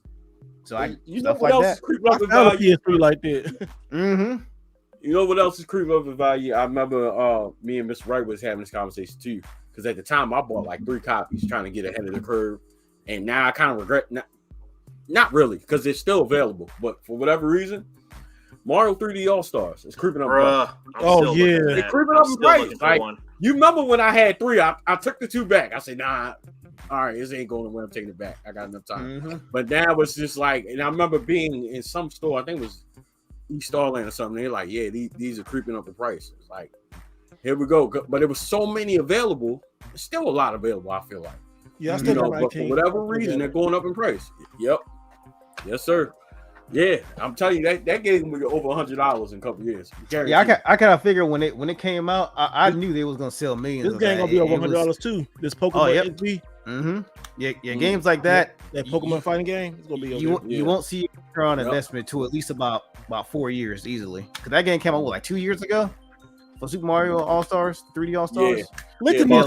Yeah, but switch food around and play it's gonna be worth double. It's gonna be worth double. It's gonna be worth double. Well, given Nintendo's history, they always somehow, for the most part, incorporate some kind of backwards compatibility. I think the Switch was kind of like the first one to not. But prior to that, the Wii U played the Wii played GameCube, GameCube, you can use N64 controllers, kind of, but it's not really, but for the most part, they did kind of incorporate it. So who knows? I guess if they still making carts, from what I understand they are, I think they're going to throw that in. Nintendo's pretty good with that. I will give them that. And it's probably because they haven't been expanding on technology and no, they have. They have, because that's what the new Switch is talking about. Like we were talking earlier, new Switch 2 supposedly 80 screen, talking about LCD, but also to more memory. Mm-hmm. So I don't know, like I don't want to believe the rumors, and I hate to be like one of like I try to stay away from that, but because I want to be surprised. But more and more stuff, but you never know. Nintendo can just say, boom, here it is. Because now Nintendo does this now. They wait like 3 months before something's ready, and then they just, here's everything. Just like the last Direct, like all the Mario games, every game that was so good. It was though. God, I was so excited, boy. I mean, like new Super Mario, remastered Mario RPG, and then Mario Wonder. How we not hyped about Princess Peach about to get another game? I know, I'm so hyped about that. Yeah. What? And you know what? That made the DS game go up in value. Now the DS game's like $80. I'm sure it did. Mm-hmm. And it's a good game. I came and got that in Texas. I was looking for that. Yeah, did you get it? Did you get it? Yep, I came and got it when I was down there. I had a little list, and I cleared my whole list. So needless to say, I'm moving to Texas next year. Come on. You be hot. You be hot as hell down here. Hot as the devil's draws out here. It's gonna be hot, boy. but everything Nintendo has increased their value so much over the last thing. Like the Switch 2 rumors it's so crazy. Like I'm excited about the Switch 2, but I can wait. Just like the new Mario games and stuff. Like I can wait on them. I'm not, because listen, Spider-Man and Mario coming out the same freaking week. Crazy. And no lie. Like no lie. Like more people. I mean, Spider-Man's popular, but more people gonna hop on that Mario. Like I guarantee you, more people hop on that Mario. I'm gonna tell you this too. There's something to keep in mind too. Those last games that's coming out at the end of this year, supposedly, you gotta think that's the end of the life cycle, and that's when normally the companies put out their best stuff because they got everything down pat as far as they can push the hardware. So you gotta think that Mario game, that Princess Peach game, they're remaking Luigi's Mansion Dark Moon from the 3DS. Yep. Those are gonna be some of the best games that you're gonna possibly see. Yeah. I mean, look at Zelda. Zelda's still running great. I mean, yeah, you got some hiccups, but I mean, everybody said you need a new Switch for Zelda. You need a new Switch. No, you don't. They don't say no, you don't. I mean, it'd be nice to have something else run on because people emulate it and it runs great, like 60 frames. But I mean, yeah, you're right, man. Because it happens every end of life cycle. Remember God of War? I always think of God of War 2 on the PS2. God of War 2 on the PS2 today still looks like a next gen game. Looks so good, so smooth. It is phenomenal, right? Yeah, the battles, the voice acting. It really don't slow down. It's kind of stuff, but it ain't a perfect game, but it's really darn good. Even before the last year of like the PS2 games and PS3 came out, games like Shadow of Colossus still look good by the day set. If you play the PS2 version, here's the PS4 version. The PS2 version still looks immaculate. If you go back and play that one, still looks good. I will say this, like in terms of the Switch 2, I hope like one huge feature I would like them to really work on is a multiplayer chat feature.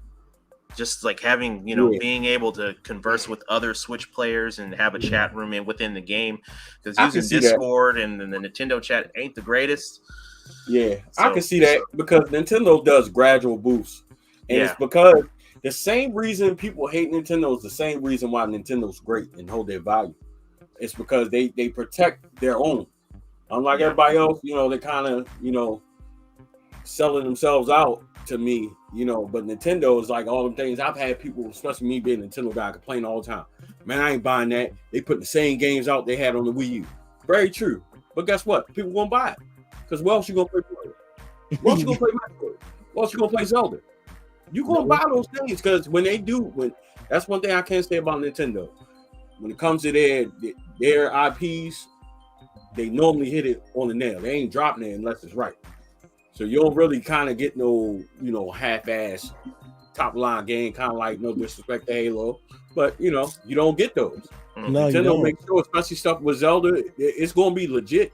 It's gonna be one really way or the other, but it catch then, but eventually it's gonna catch fire. But See, that's one thing that I feel like Nintendo's just always done well. What they do Nintendo with was Metro, thinking. that new Metroid Prime, a remaster. Okay, like this year, Nintendo, nobody really couldn't predict that. I mean, they probably insiders probably had an idea, but look at the games they brought out, like just this year, Metroid Prime. Now and they finna do the Mario, Zelda. Fantastic day for Nintendo. Yeah. Oh, the new Kirby. Look at the two Kirby games. Oh my god. The Kirby games. He said, "Oh my god! Oh my god! What? Hey, the new Kirby game, The Forgotten Land, is such a fun game, and I don't even want to be. I'm taking my time going through. I can beat it already, but I'm taking my time still, and just like it's so fun trying to find everything. It's not difficult.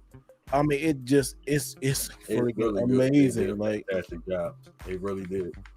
Yep, I was playing the original on the NES Classic. I had to do a video. I put my NES Classic and the SNES Classic on my Switch kiosk. Yeah. So I've been kind of playing that. I was going back to Kirby, and Kirby Adventure on the NES had no business looking that good. No, it didn't. On the NES. It did not. It did not. That's crazy that was on the NES. Yeah. It just, Nintendo has really had a good year. I can't think of anything bad like first party on Nintendo that this year just didn't do good. Yeah, I mean, like French, what you think, man? I mean, it's Nintendo. Of course, Votary are always going to be like, yeah, it's Nintendo. Yep. But I mean, they really don't with their games. Yeah, it's very rare that you've ever been like, "Oh, Nintendo missed the mark." Yeah, like when they put out this time around. Yeah, you can say it on the Wii U, but you can't really say it on the Switch. Yeah, well, did they miss the mark on the Wii U, or did people just not like the Wii U? Because I think it was the Wii. That was what it was. It was the Wii, and then moving into the Wii U, polished some things, and then the Switch was like, "Yo, y'all can't miss for anything. Y'all the best thing since sliced bread right now." You cannot tell me that the Wii U wasn't like a beta tester, or like we don't put this so we can get some money for the Switch. You can't convince me that it wasn't. I really do think Nintendo put that out there. So you know what? Let's go release this for whatever while we work on our new system. If they like it, they like it. They don't, they don't. And Nintendo don't. This one thing, Nintendo don't mind taking a hit. They took a hit during the GameCube. Look at the GameCube now. They took a hit during the Virtual Boy. Look at the Virtual Boy now. They took a hit through the Wii U. Wait and see. Mm-hmm. I mean, they've been around since the 1800s, so they've been around forever. Yeah, I just think that I was watching something. I'm always paying attention to Nintendo stuff. I watched some content creators talking about Nintendo, how each console is so different. Even with their controller, they normally release that first, like a photo or something like that to kind of stir it up. And I just think that, especially now, the way games are going now, Nintendo's so innovative with their thing and their thought process. It takes years for people to catch on. Mm-hmm. So the Switch kind of hit right away because I feel like they perfected what the Wii U was supposed to be. Yeah, and not only that, they capitalized and made it handheld. And I ain't gonna lie, that sold me. That's what made me say, you know what? I'm going to GameStop and I'm waiting 7 hours. That sold me. And look at the domino effect. We got Mega just did a review on the ROG Ally. Yeah. That was a good. If y'all haven't seen his review, y'all go to his channel and go see that. Hilarious. I'm telling you. Oh my goodness. What do you call it? Rokisha? What do you call it? Rogisha. Hilarious. Go to his channel, check it out. It's hilarious. I was laughing so hard, bro. Because they saw this. I don't care what you say about that video. It's when he just lay on the couch and look at the Engage. It just let me know that he did the Wolverine. He did the Wolverine thing. I said this boy is dumb. I said this boy is stupid, boy. I was shaking my head that whole video. That whole video, I was shaking my head. When you had Nintendo pop out of nowhere, I cracked. Oh, I was dying. I was dying. I had tears in my eyes because I was like, this fool. Anyway. Oh my God, that was such a good video. Oh, thank you. Man, you need to pin that video. Damn good video, damn good review, man. That video, that review was fire, bro. That review was really good. It was. Everybody, more people need to see that, man. I hope that video take. It just like more people say. I can't. That video is so freaking good. It's so good. And like, I'm not like trying to like bull. I'm telling you, like the time you took, like I can see you like right now, like once you perfect your craft in this. Boy, we gotta watch out. Yeah, you gonna blow up. Yeah, man. Like, there's so many ideas that I already like I have written out for months, and now that everything is situated with the house, DreamCon and stuff, like I'm actually getting more time into like finalize and work more on my craft. So I'm glad y'all appreciate it, man. Because I got more ridiculous videos on the way. Like I promise. Doing it, man. Like I have at least 6 more. He said, "What's your I got at least 5 more videos." So what now? Somebody said, he said, "What's your channel name?" Oh, A Omega, the same as my handle that's on my screen right now. Yeah, y'all check it out, man. Hey, I'm telling you, it is a bomb video. And did you take it back or you kept it? I still have it. I'm thinking because my main issue was when I first had it before the update came out, it was running like ass. Like anything that I put on it, it was like 30 frames here, 15 frames here. I played Halo, that joint crashed like 3 times. After the update, it's working very good now. But from other like reviewers I've been seeing online, every major update they release, it does something to it to where it fixes something but messes up like 3 other things on the system. So I'll probably keep it for another, I'd say like week or so, test out some more features, updates they got on it, and then I'll decide whether I'm keeping it or not. Like like what it does, like when it actually works, that shit is fire. Like won't even lie, especially with emulation, it's a beast. Like no cap on that. But it's just for every little thing that they fixed, like they messed up 4 other things, 2 or 3 other things. So it's up in the air for me, man. It's up in the air. Is it Windows? It's Asus? Yeah. It's made by Asus. Yeah. Oh, see, that's one thing. It's made by Asus. Yeah. I stopped buying Asus stuff long time ago. They got me with their little tablets, they little Android tablets back in the day. I stopped messing with them. But I remember I bought that Transformer tablet. Man, I never bought nothing to Asus again. Oh shit, I know exactly what you're talking about. I sold a few of those when I worked at Best Buy. I ain't gonna lie. Those like around Christmas season, around the New Year from the following Christmas season, a whole bucket of those things showed up. For all the companies out there listening, if Right Way don't like your stuff, he's gonna let you know. Like it's trash. Honda trash. He's like, you know my name. You ain't doing it the right way. This ain't the right way. Supposed to be done. The right way. I'm such an honest reviewer, and I would say this stuff is not good. Hey, that's good. That's good. Mm-hmm. But I learned to be like, as I do this YouTube thing more and more, I learned to not be as harsh, because I can be super harsh. And that just old school in me, military. It's just tell you right down the middle. But I have to not be as hard. I can be critical, but give pointers like, hey, this is not like the last GameStop video I did. I would love GameStop, but I mean, you selling fake games in stores. Oh, that's unacceptable. That's unacceptable, and people don't understand. Like, man, it's only gonna cause more stuff. I want it to be better, but. Hey, if they don't, well, Just threaten to put Senkai to one of their stores and have a bunch of viewers go into the stores. I bet that'll shut the whole place down. Don't say that, bro. Oh my gosh, that was a joke. It was a bad joke. It's good. It's a good joke. It's a good joke, but these jokers, boy.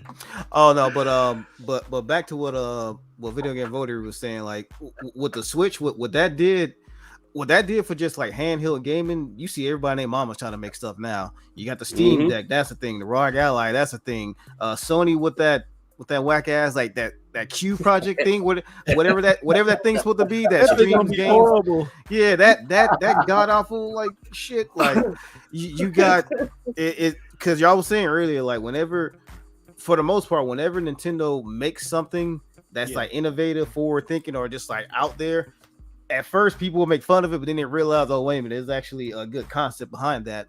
We gotta follow suit and do what they do, try to do it better, but you know, connect, like that's move. Like, because Nintendo is still for the most part trendsetters, and that's why we got like so many like portable handheld gaming and stuff like PCs and things of that nature. And I guarantee, because with every Nintendo sitting to come out, they do something completely different than they did before. Yep. I'm assuming the Switch 2 is gonna probably do exactly what the Switch 1 does, but does something completely different that you wouldn't even think of, because every time they release a new system, for the most part, it's nothing what we thought it would be. Yep.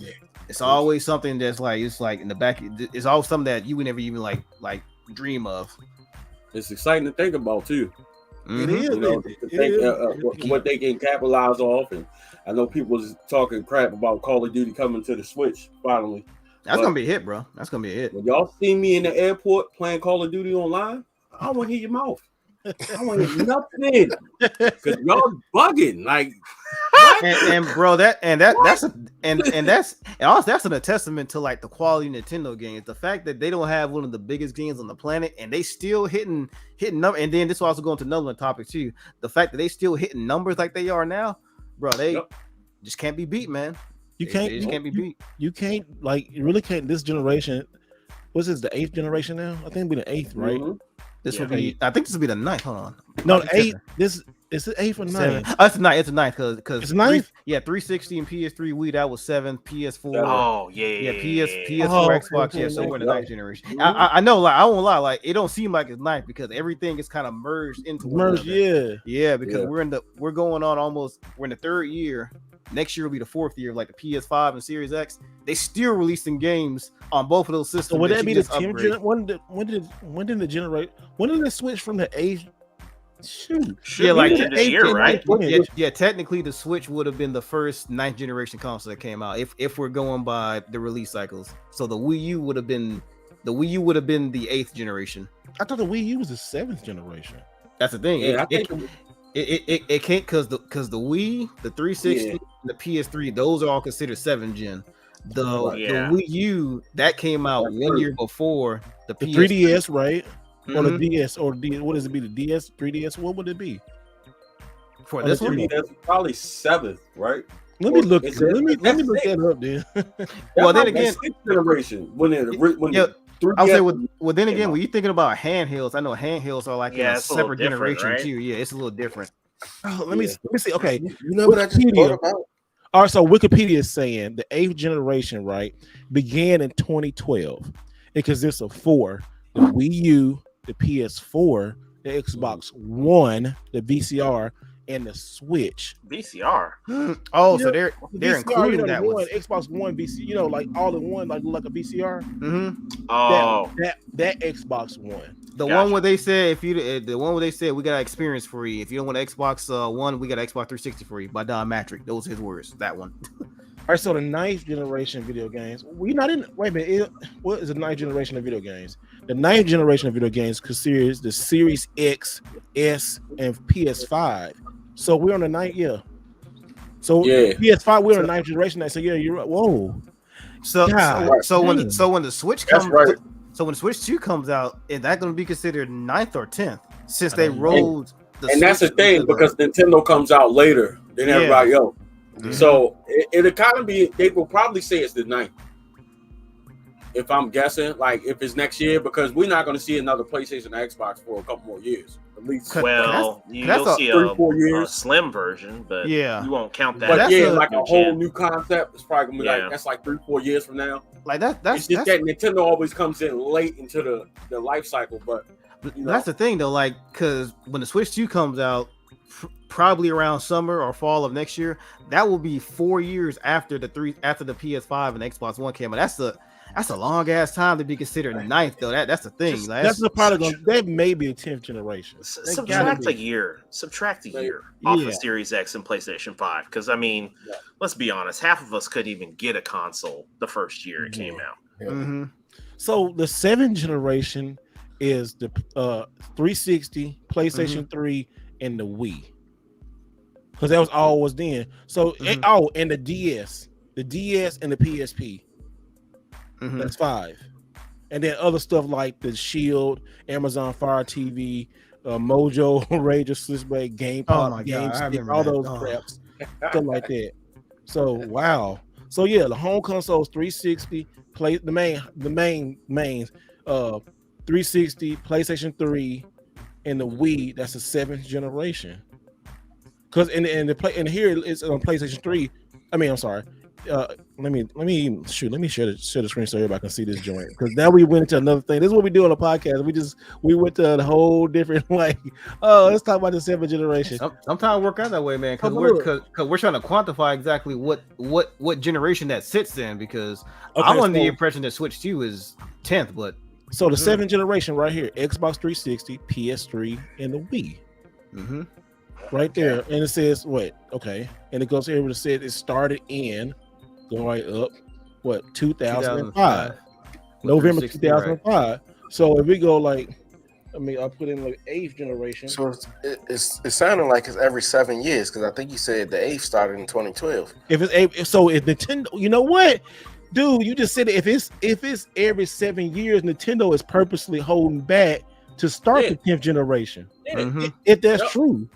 Yeah, Nintendo for one, if the Switch 2 is on par to drop next year, it's going to drop in October, November, guaranteed. No, I think it's going to drop. I think it's going to drop in they're going to drop it right before Christmas. No, they're going to drop in spring, unless they announce it and then they drop it. Okay, so look, 8th generation. Look at this. So 2012. So what? 5 to 12, right? Mm-hmm. It says started with the Wii U. So hold on, last generation. I mean. Wait, Wii U started it. So, yeah, it started. Mm-hmm. So that would have been that would have been PS4 and Xbox One. But look at this. It says family, and then it says Nintendo Switch Family in 2017. That's a whole 5 years. Because before console generations lasted about 5 to 6 years. So if we're going by that chart, then the Switch should be considered a 9th gen. So it's like it said again, started in 2012.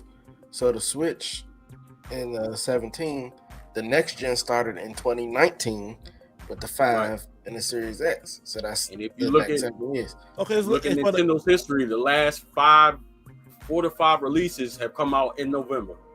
If you're watching on YouTube, we got a chart up right now. If you make sure you subscribe to the YouTube channel of Mr. Right Way. But we're looking at right now, talking about the 7th and 8th and 9th generations, trying to figure this out. But we got Wikipedia, which is okay source, but look, the 8th generation, it started with the Wii U.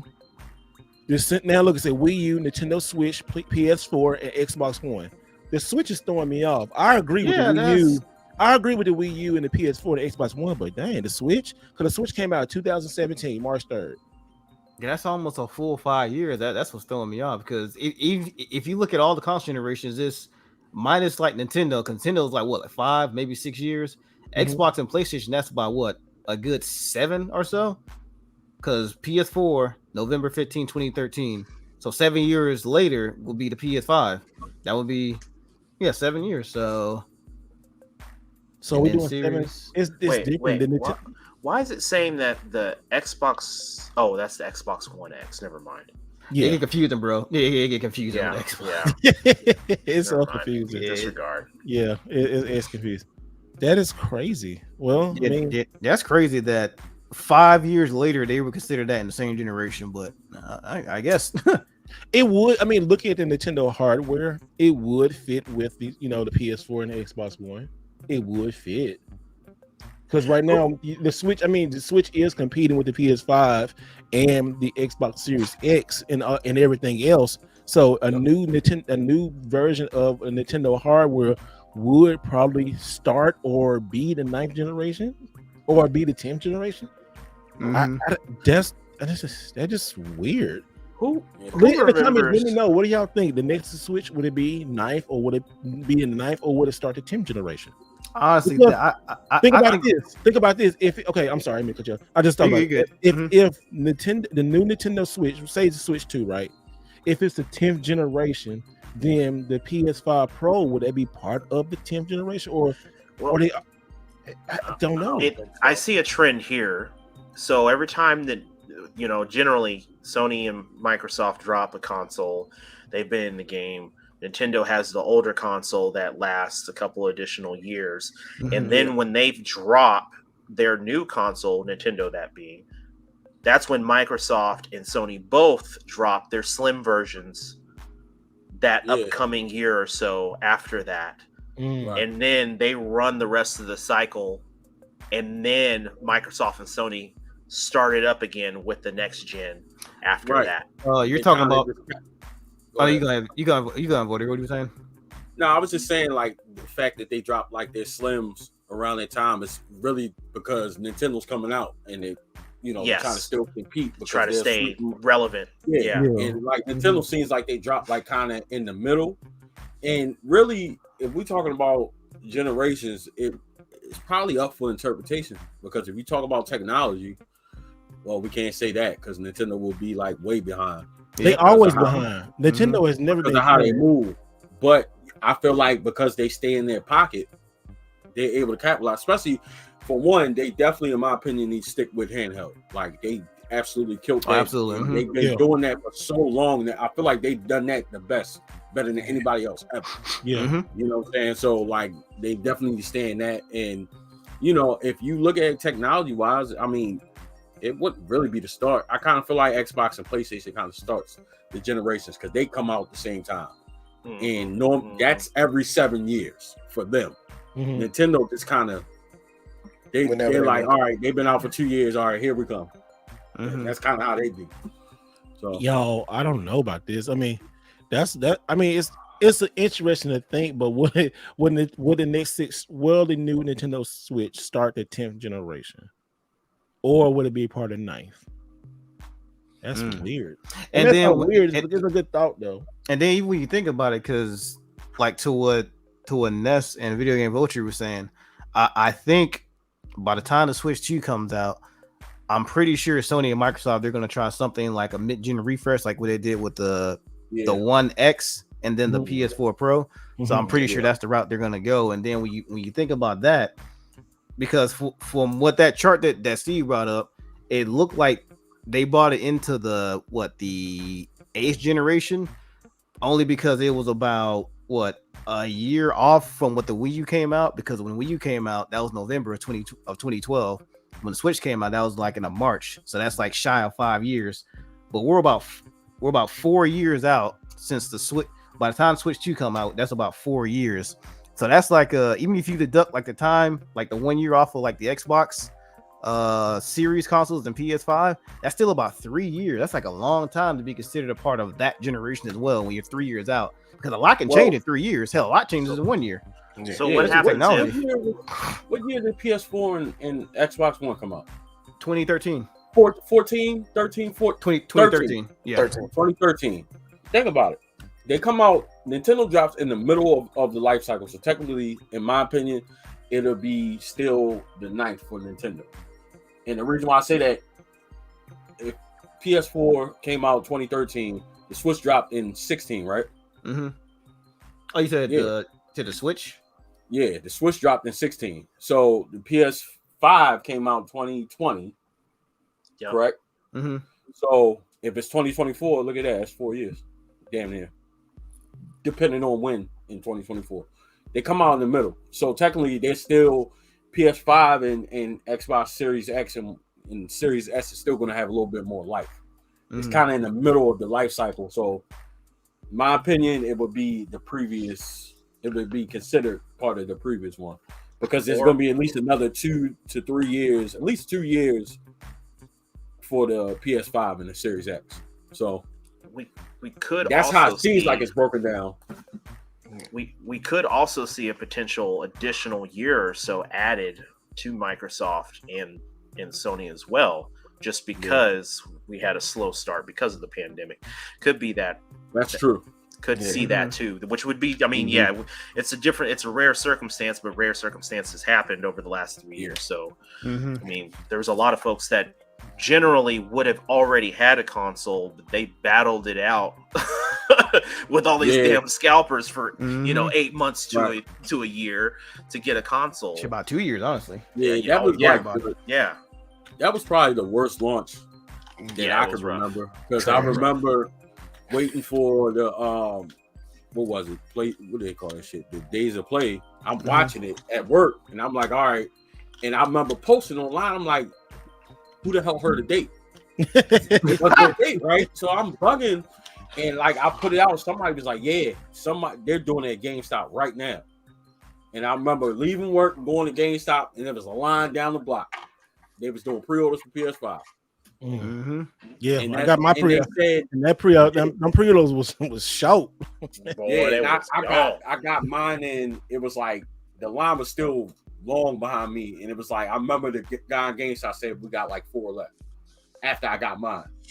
And I asked the guy there, I was pretty cool with him. He was like, yeah, that's because Walmart didn't clear it. They were supposed to do the pre-orders the next day.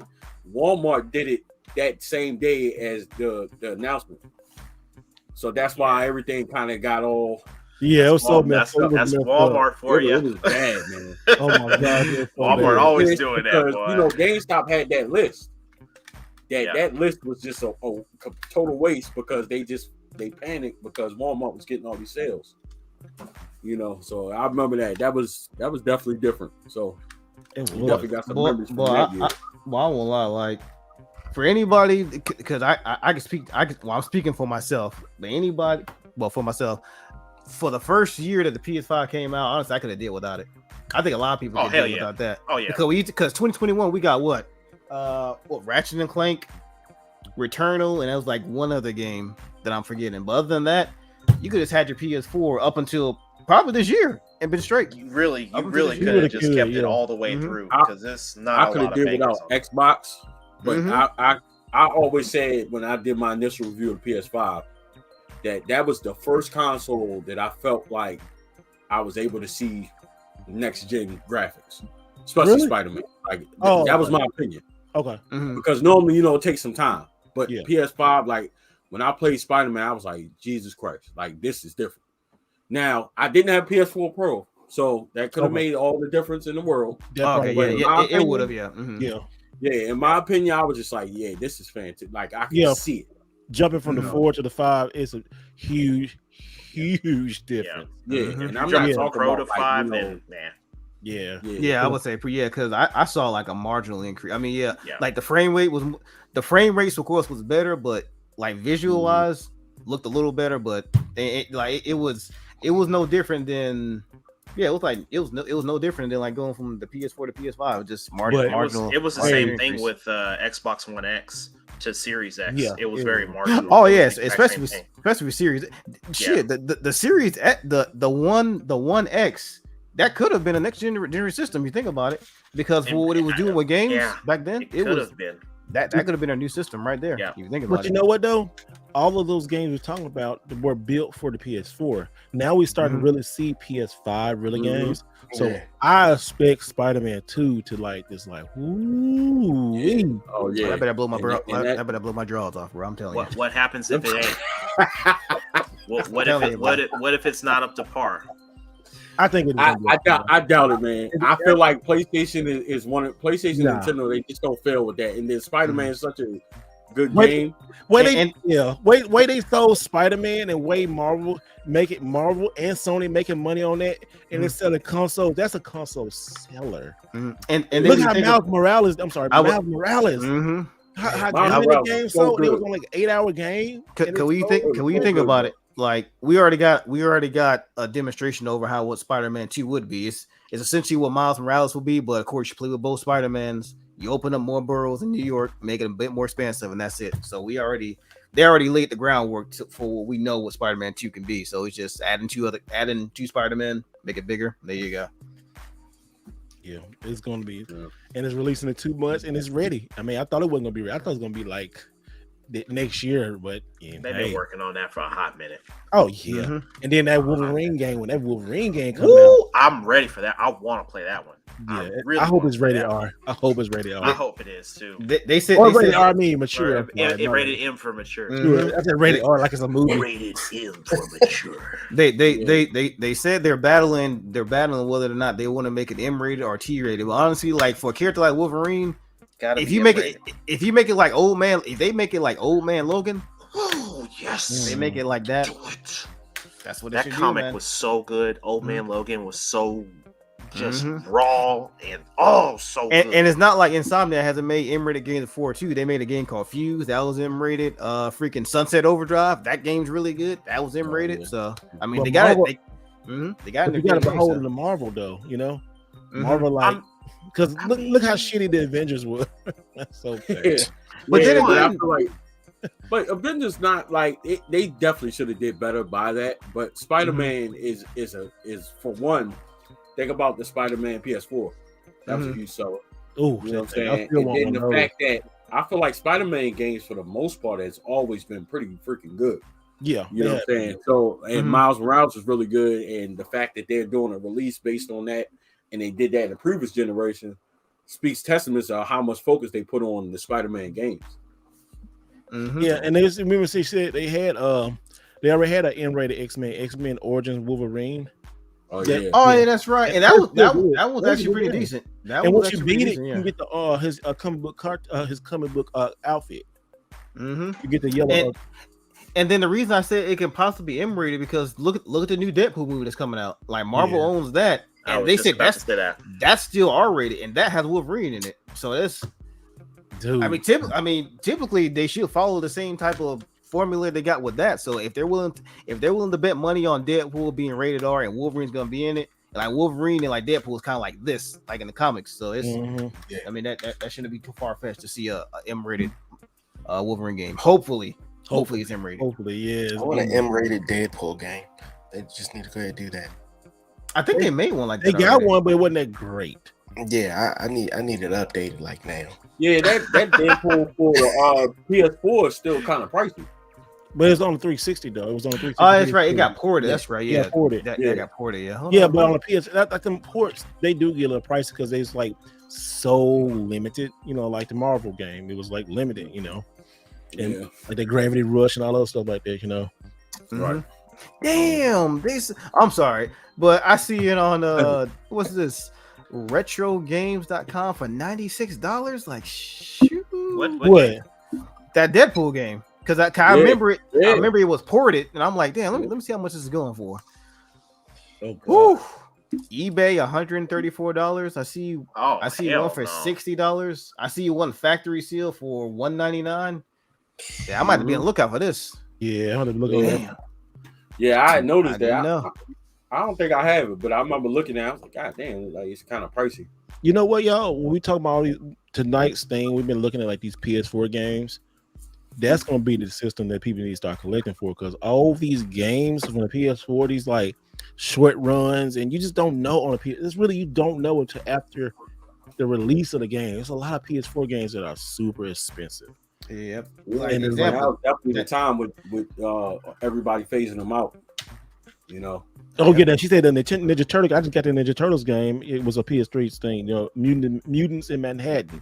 And that's probably yeah. It's probably only gonna go. I just got here it is right here. I just got this Mutants in Manhattan from GameStop online, you know, cheap. And it's like maybe a $40 game, maybe $30-$40 game. Yeah, because it's on the PS3. It's still expensive on the PS3, like $25 game on the PS3. You can get Deadpool on 360 for $15. I mean, 360 wouldn't be bad to go back to, but you already know, like the PS4s. Yeah, like that PS4. Get it for 70 at East Island. I might have to. Yeah, I'm looking on my card. That Deadpool, $100 on the card. Damn. I need Godzilla on that PS4. We all going tomorrow? You know what's funny? I had that game and I helped my friend sell it for like $180. He had like some bill issues, so I helped him sell it. But when he first bought it back in 2017, he got a GameStop for $35. If I would have known like that game particularly was worth that much, because I saw like 4 of them that day, back when that whole GameStop finessing was going on, where you can buy 2, get 2, and I was using the games that got free to flip and trade.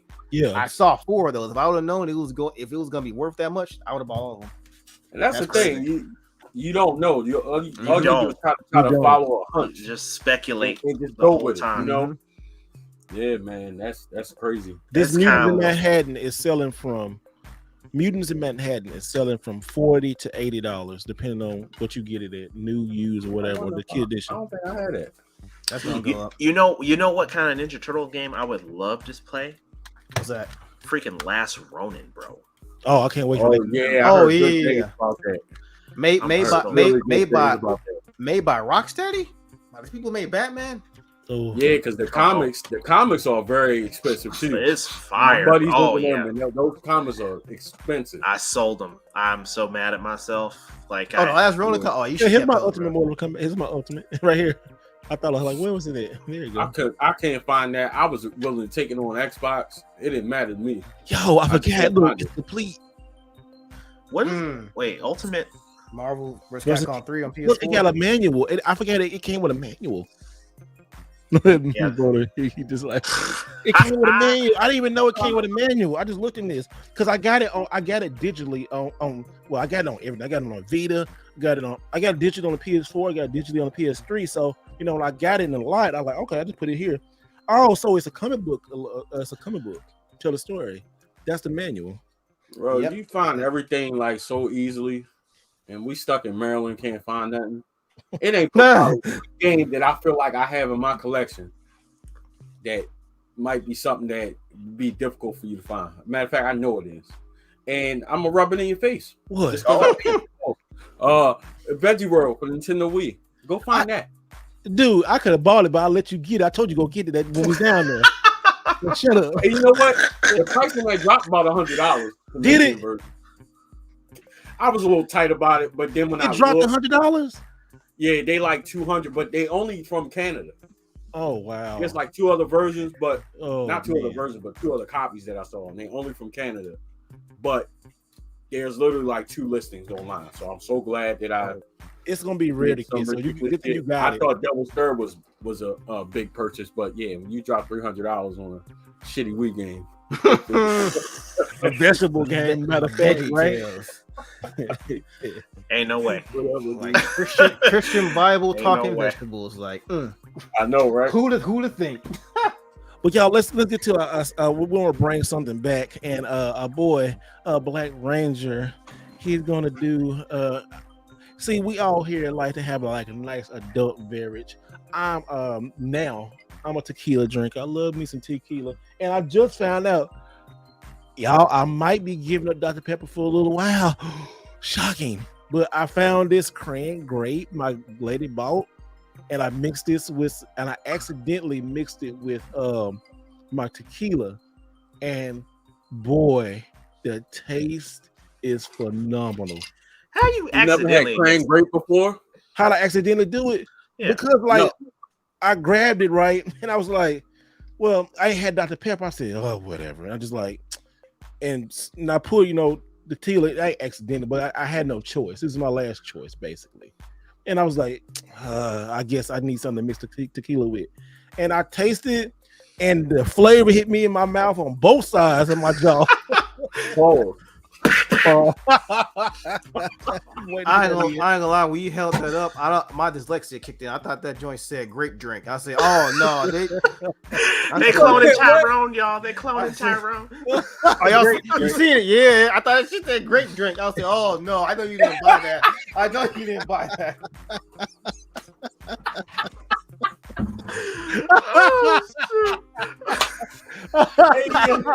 Oh, That is hilarious. Oh, my- Oh my God.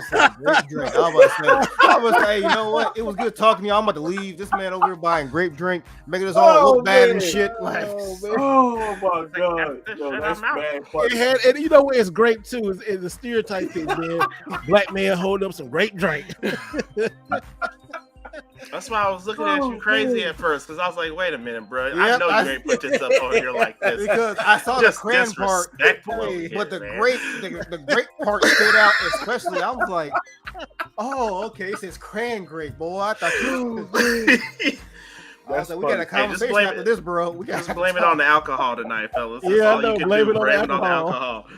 Oh my Oh God. my That's funny. gosh, Oh. boy, y'all silly as this. No, this is Ocean Spray cran grape. It's supposed to be healthy because my lady, she's a vegan, and Mhm. she's helping me, like You so never had not- cran grape before? No, I never had it before.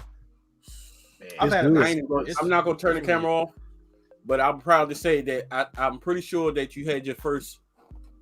What was it? Remember when I took you to the spot, Good Birdie? Cheeseburger sub. Was that was your first one, right? No, I didn't get none. I got a Dr. Pepper there, the cheeseburger sub.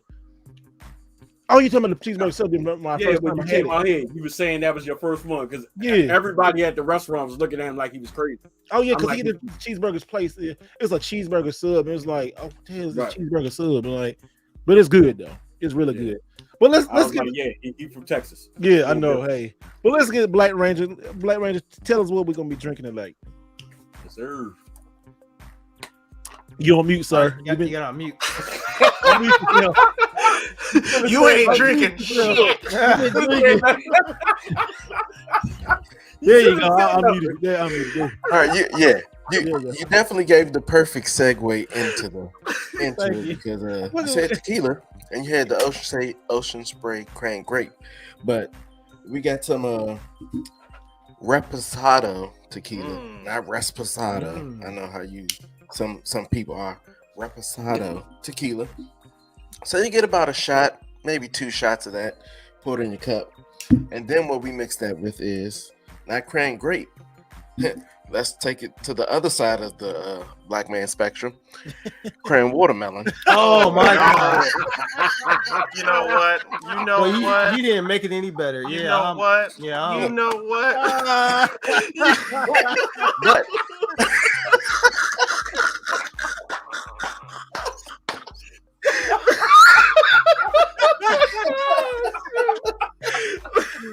oh my goodness! I'm blacking it out. Oh my goodness! But you I don't throw know some what Cran watermelon in there. Man, you could And it's just for the color, for the red color. And then you top it off with a little pineapple juice.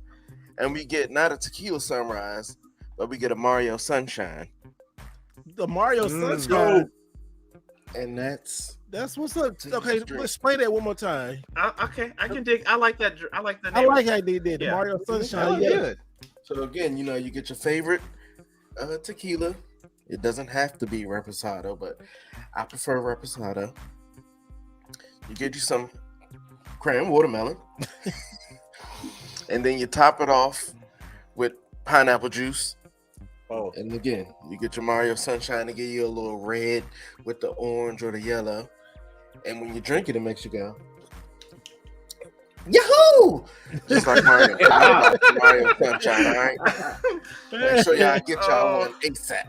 Oh man, that's good. Hey, that's actually a good little drink. I might do that, man. Yeah, That look good. I might try that. Yeah, somebody put that up so we can put that in the show notes right there. That's a pretty good thing right there. mm-hmm. Man, that's dope, right? That's dope as heck right there, man. Mm-hmm. Oh my goodness, we have to put that in this segment on YouTube, but that was really good, man. That was funny. Oh my God! Oh my goodness, y'all dudes are hilarious. That's It wouldn't have been as my bad. God. It wouldn't have been as bad if Mega hadn't seen Grape Drink. I know, right? Oh man! Hey, look, I'm dyslexic, man. So like certain words look like they come before the other, and they mess me up, bro. that grape is what stood out the most, and I was like, oh, okay. I said, okay. I would have to turn in my resignation letter. I was like, no, I can't do this. How more black can you be with a bunch of brothers with some grape and watermelon drink? How black can you be, boy? That's right. That's, ladies and gentlemen, that's the culture right there.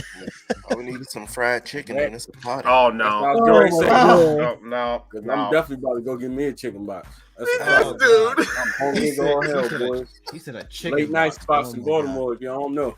He didn't say chicken. This man said chicken box. Like, oh no, bro. Yes, sir. French fries, salt, pepper, ketchup. Hot sauce, mama sauce, all over that thing. Yes, sir. Everything. On everything. Man, that's hilarious. That's the funniest segment we had in a while on this Yeah, joint, that y'all. was funny. My jaw was laughing. Make was offended. He said, I know they don't sell So mad, dude. He was You supposed to be setting the status for us, brother, not dragging us down. Like, what is this? You can't be doing this. It's Cran Grape. This is 100%. This is Oh my goodness. It's supposed to be good. It must got in here. Grape juice. Oh, it got mad sugar in there. Don't think it Yeah, it don't. got a lot of stuff in there, but It's they got no the high same way when your mama tell you fructose. make Kool-Aid and shit. You put half the bag, half the 5 Yeah, pound bag in it. it would been now. It would really would been black if I bought some great Kool-Aid, some Purple Source Rex or something. It's like, yeah, I got this great drink, right? Oh, and then I was like, somebody like, I got this yellow cake. Oh my god! Don't you drop that yellow cake? Oh, You dropped that. We got. Oh, Ness is like, he was. Ness, you all right over there? Yeah, I'm good. Yeah, your screen froze. Oh, did it? I was wondering why everybody was frozen. I'm over here talking to myself and everything. Yeah, mine did the same thing before I lagged out. Hey, it might be that Texas heat. Like I just saw that update. I was like, geez, man, come on, y'all need to fix this. It can't be too hot and it can't be too cold. I'm like, geez, man. I know. This heat, man, like, yo, so we're in Texas, me and Ness, right? For last 2 weeks, every day has been over 100 degrees. Some days 106. Actually, it got up to 107 today. Dude, it got to 111 the other day. And the heat and the humidity, it was like, ew. Yeah, when I was in Austin for those 3-4 days for DreamCon, the highest was like 107. But what's really messed up about Texas heat, y'all shit is dry, man. That shit dry. I can't. Because even when I drove with the windows down, it was still like 96 at night. I said, no, I can't do this. It's one thing to be hot, but like hot, dry air, nah, it's completely different from over here in Atlanta. Because when it's hot, at least there's some type of humidity with it. But y'all, man, Texas heat's a different beast, bro. I can't live over there, bro. I can't. Now, let me ask this: is Texas heat like how Vegas heat is? No, I think Vegas is hotter. Vegas, no. But you know what though? I've been in Vegas with like 115 out there. I didn't mind that because it didn't feel as bad. Like I know it was dry heat, but it didn't feel as bad. Like when it's like 90, 100 degrees in Maryland, bro, like it's like, it's terrible. But yeah, I don't know. When I was in Vegas, it was like 115, and like it was hot, but it wasn't like hot where I was like hot and agitated. What time of year was it when you went to Vegas? I went on 4th of July one year. 4th of July, okay. Yeah, it should be typically hot over there around that time of year. Yeah, but I don't think people understand it. Felt different. Maryland like it wasn't as bad as I thought. So that's just my opinion. Like, yeah, I went for my birthday in 2019, I think it was. So that's the middle of August, and I was like, oh, it's not that bad. And they was looking at me like, watermelon cake? You said what he did? What now? Did you have a watermelon cake? Watermelon fried chicken taste cake. Oh my god! I might not have had a watermelon cake, but I did have a slice or two of watermelon. Walking around in them Vegas streets. I'm sure something like down my arm and everything. I'm sure something like that exists too. Like I know that should exist.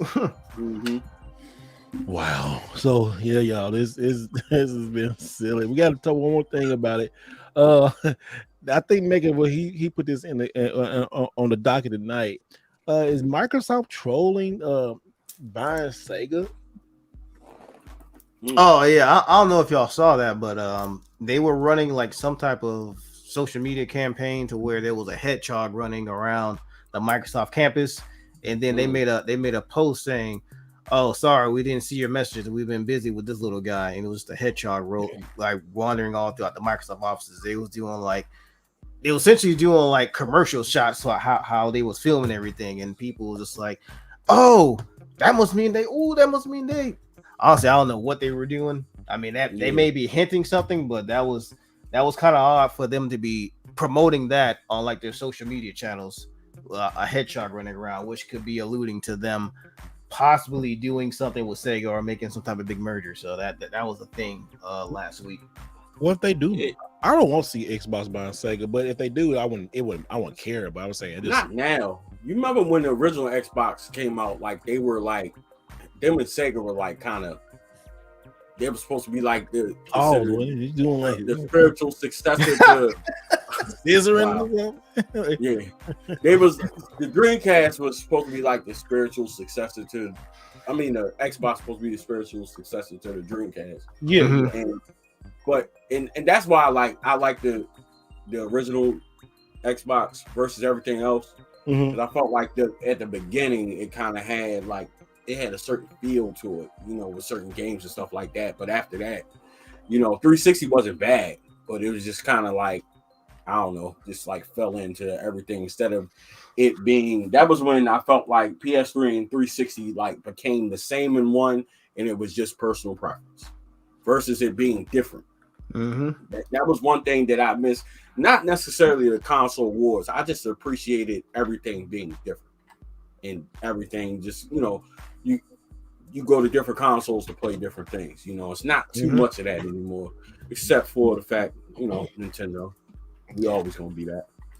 Yeah, like I said, Xbox was the Dreamcast too. You know, I mean, everybody who worked, not everybody, but a lot of the people Dreamcast team went to the Xbox, and the original Xbox, man, that was such a gamble because it, kind of did like Nintendo did. You know, like it released like right in the middle of what the 6th or 5th generation, one of those two, and just like, and then have Halo. Man, I remember I had one of those projection TVs. I had a Mitsubishi. I had a 65-inch floor model, you know, projection TV, and it was like the latest and greatest. And like, I got the Xbox. I put that joint up to it and set the Xbox on top of the TV. And I got back. I was like,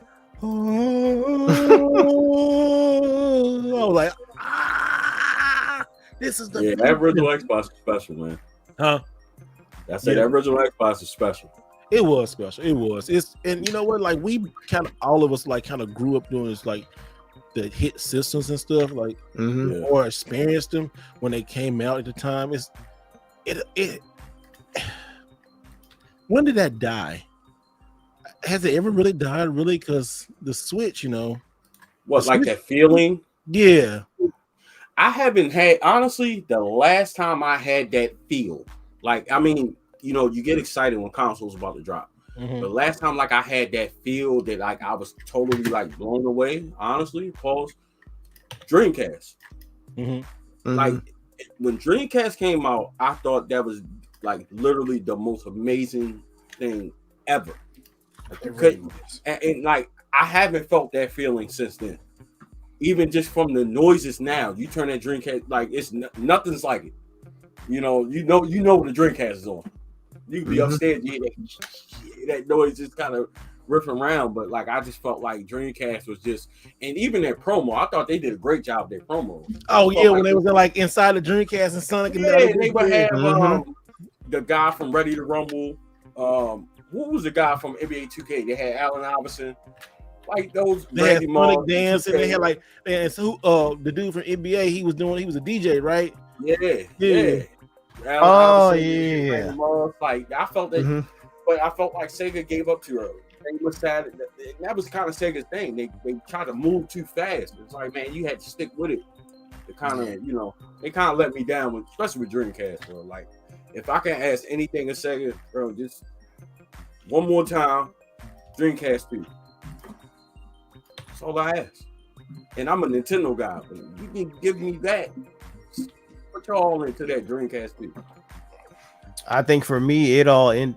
Well, the last system for me that ended with 360. There was something about how that turned on, and then like the original 360, that emblem when it first came on, and then before that, it was like PS2, original Xbox, and GameCube. Because when you think about it, when you turned those systems on, all three of them had like very iconic opening themes and just animations of how it opened. PS3, I can still hear PS2. That like, I still can hear it and feel it. You like that's that opening for PS2. I mean, it overrode the PS1 for me. Yep. PS2 does. PS1 was special too. That's true. And y'all hear the latest update for the PS5? You can turn the beat ball. Yeah, I did that. I thought that was funny because like they was talking about how when you turn on the PS3, your parents would know. Or they say your girlfriend know. Yeah, your girl would know. I ain't gonna lie, I went through that. When I turned it, Turn it off. Turn it off. I'm with you there. I ain't gonna lie to you. Yeah, that happened one time to me. Like last month, we first moved in this house. When I finished my game room, my girl was talking to me, and then she heard me hit the button. She's like, "Oh, you doing that?" I said, "God damn it, you heard me." That's just loud because upstairs, cause that's when before we moved everything into like the upstairs part. So when you turn on, because I had like very little. All this wasn't here when I was doing it, so it was like a loud echo. You heard that beat? Go. I'm sorry. Now I'm saying like because I didn't have that much furniture in here, so like the noise it echoed. So I hit that beat. It was loud. That beat got so many men in trouble. Man, like you gonna just go turn the PlayStation on? I'm like, oh my god, man! I feel like it's two factors that took that feeling away. Getting back to what you were saying for me, one was when I had to start buying the consoles myself. Okay, I need my money, but really the main thing that took that feeling, like the hype away from it, is the death, so to speak, of couch co-op. I think we spoke to it. It's not dead. Nintendo was alive, baby. Y'all ain't play 1-2 Switch? So now speaking of that, like well, 1-2 Switch, even Switch Sports, I would say. This joke is talking about y'all. That's a fact. But I mean, like outside of that, like oh my god, every other system is like if we playing multiplayer, we playing online.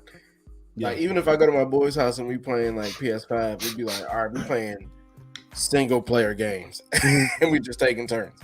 We not even like. Hey, in the chat, let us know when did that die for y'all. Like, when was the last, like, oh, great moment? And if you're watching, if you're listening on the audio podcast, hey, rate the podcast. Let me know, hey, on this episode, the Dreamcast or the Xbox, whatever system made you feel like, oh, this is like. Oh, this is next gen. I can't wait for this. This is what I've been waiting for. Like the last one happened for me. Oh, I would say, I want to say 360, maybe PS4. I know the 360 for sure. I can't remember how the PS4. It was a 360 because the PS4 was like, okay, this is, all right, good. But the 360 was like, I remember that hype. There's another thing. The hype shows before it releases that day. Remember how like on the 360 was doing that 24-hour thing on G4? Like, oh yeah, the Xbox 360 get ready to drop in like 19 hours. We're gonna be talking about when they did it in that hangar? It was like a big ass hangar they had. Yeah. Yep, and they opened up. It was that big green logo in the background. Yeah. I remember staying up for that. And then I was like, oh, I can't wait to go get mine, and then rush back to watch that while I'm opening, setting stuff up, and then like I always love shows like that. That's. That was social media, but I want to change my answer. Okay. Because I gotta go back to when the Switch released. Because I promise you, I was just like, I'm just gonna wait, and then the anticipation built up. I'm waiting in this line, which I've never done before, and I was like, I'm never doing it again. I'm gonna make sure I pre-order. But I remember being in line. It was cold as hell too, and like I parked right in front of the store, and it was these kids out there. Like no lie. I wish I knew that kid's name because he's obviously 7 years old now. He's probably like 17, 18. But this dude was in the line behind me. I got in the line right after work. So I was there like 4 o'clock. And the kid was there. He had his parents and grandparents on shifts. They were swapping out like every 3 hours, bro. I'll lie to you not. Mom came. I met his entire family. You know what I'm saying? So like when it got cold, like I started up my truck and I was inside. We was holding each other's spaces, but you looking at social media, especially New York and Nintendo New York, that line was down the block. So that created excitement. And then, you kept seeing people show up. We knew how many Switches they had in there, but I do remember that feeling of getting a couple games. And then that next day I got Bomberman and played that tabletop mode with my homeboy. Oh my God. We had a blast with that game for hours. Dude, remember Snipper Clips? I don't know if a lot of people got that game. But for some reason, that Snipper Clips, when I got the Switch, I got that 1-2 Switch, and then Snipper Clips, and that was a good game. Oh my goodness! I mean, for me, it was just funny, like a little, couch stuff, like yeah. So next is back. We was talking about, man, the last moment what system made you feel like hype, like, oh, I can't wait to like to tear this package open and you know put it on the TV and you know what was that for you?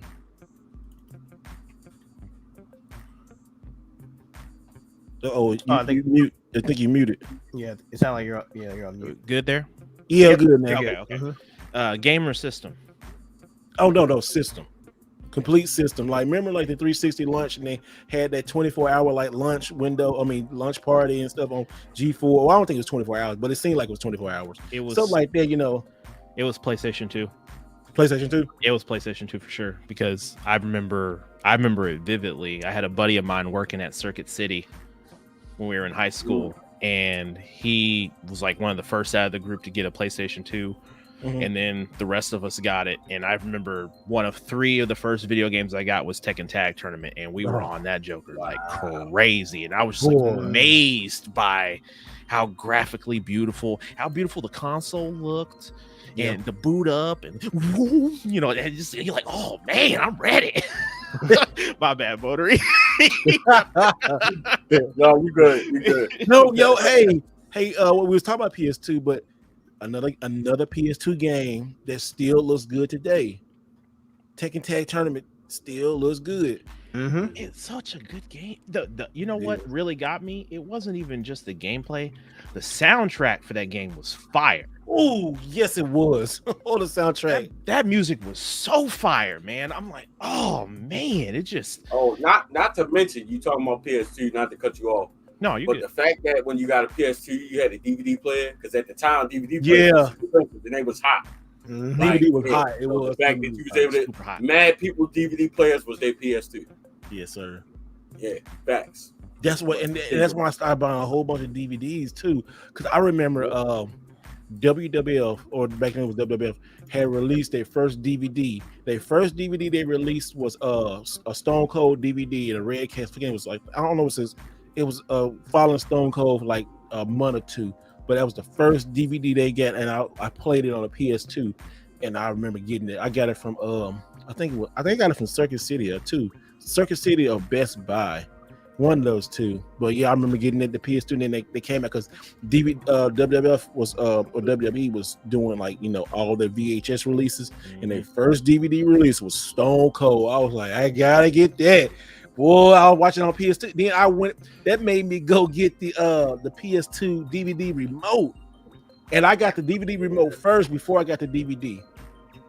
For the DVD, yeah, because it came that hard plastic yellow case, and I was sitting there looking at it. I'm gonna open that boy. I'm gonna open you up when I get this DVD. I still have my remote.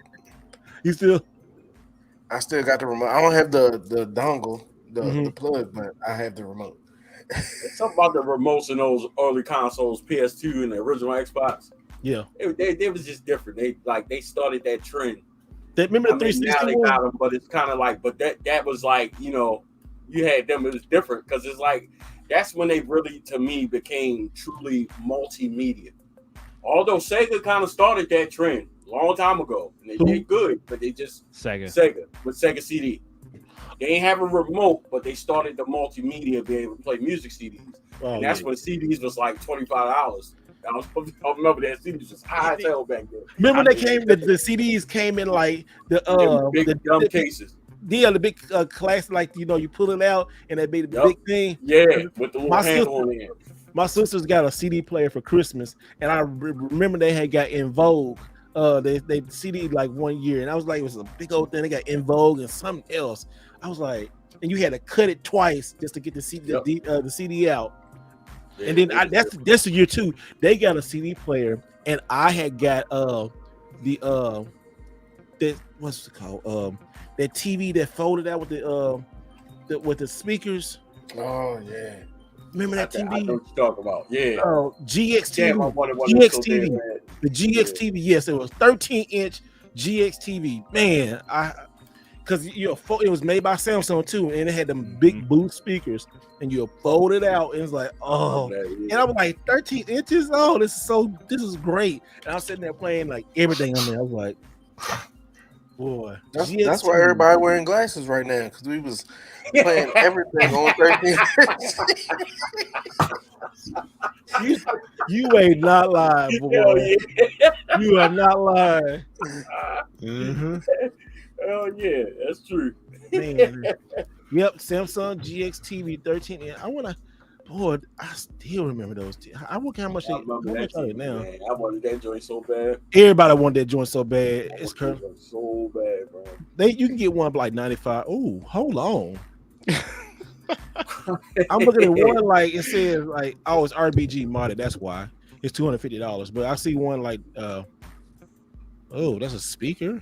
Oh, hold on. Good goodness gracious. On eBay, I'm trying to find GX TV, but man, that was a good TV. That was like a gamer's real. That's the first real gamer TV. Oh, they ain't that many on eBay. God dang.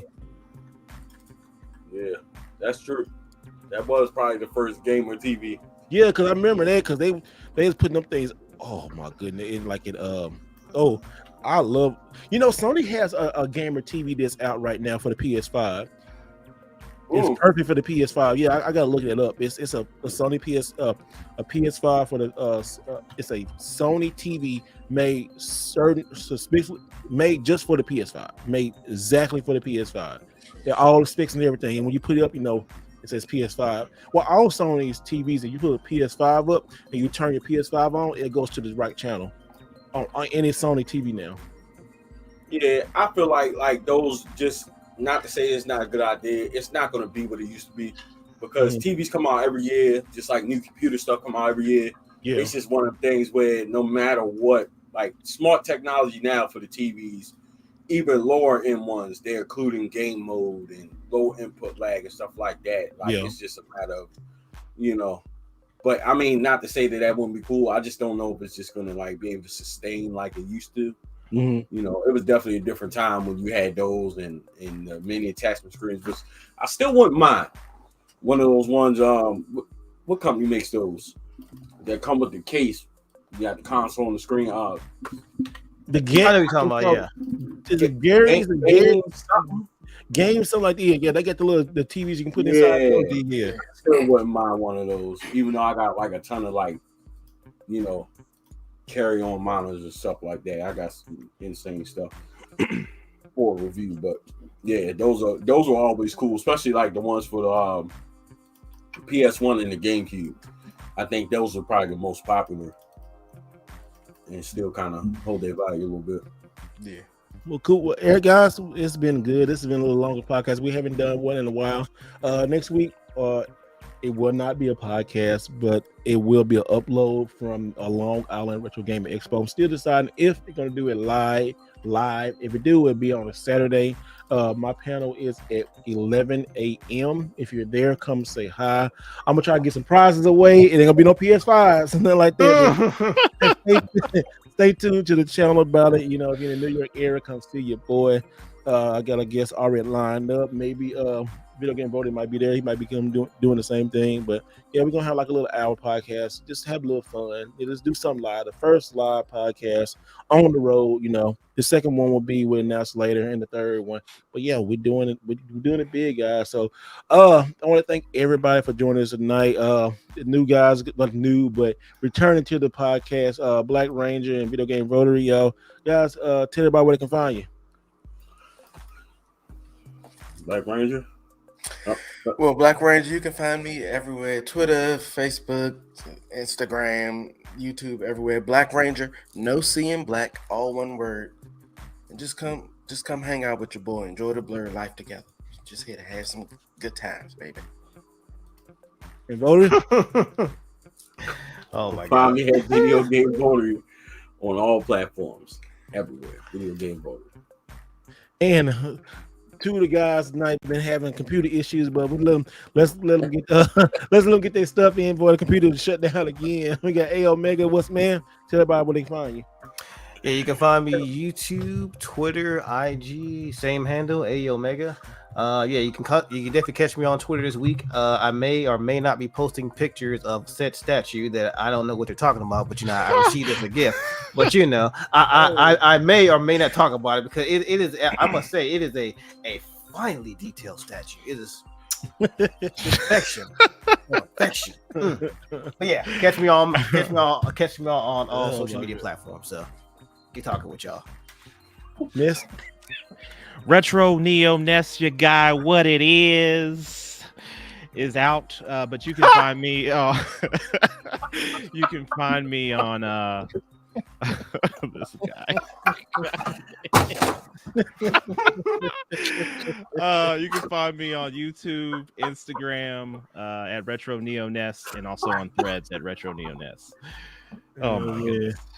All right, guys. Well, y'all think this has been a fun. Yes. This has been a fun and funny episode. Y'all are silly. All right, guys. Well, hey, and the podcast is now on everything. It's on Spotify. It's on Google. It's on Amazon. Matter of fact, it's on Amazon and on Apple. And in the Apple Store. So it's everywhere. So download it. Give your boy 5 stars. Rate and review and subscribe to the YouTube channel. And remember, always do it the right way. We'll see you.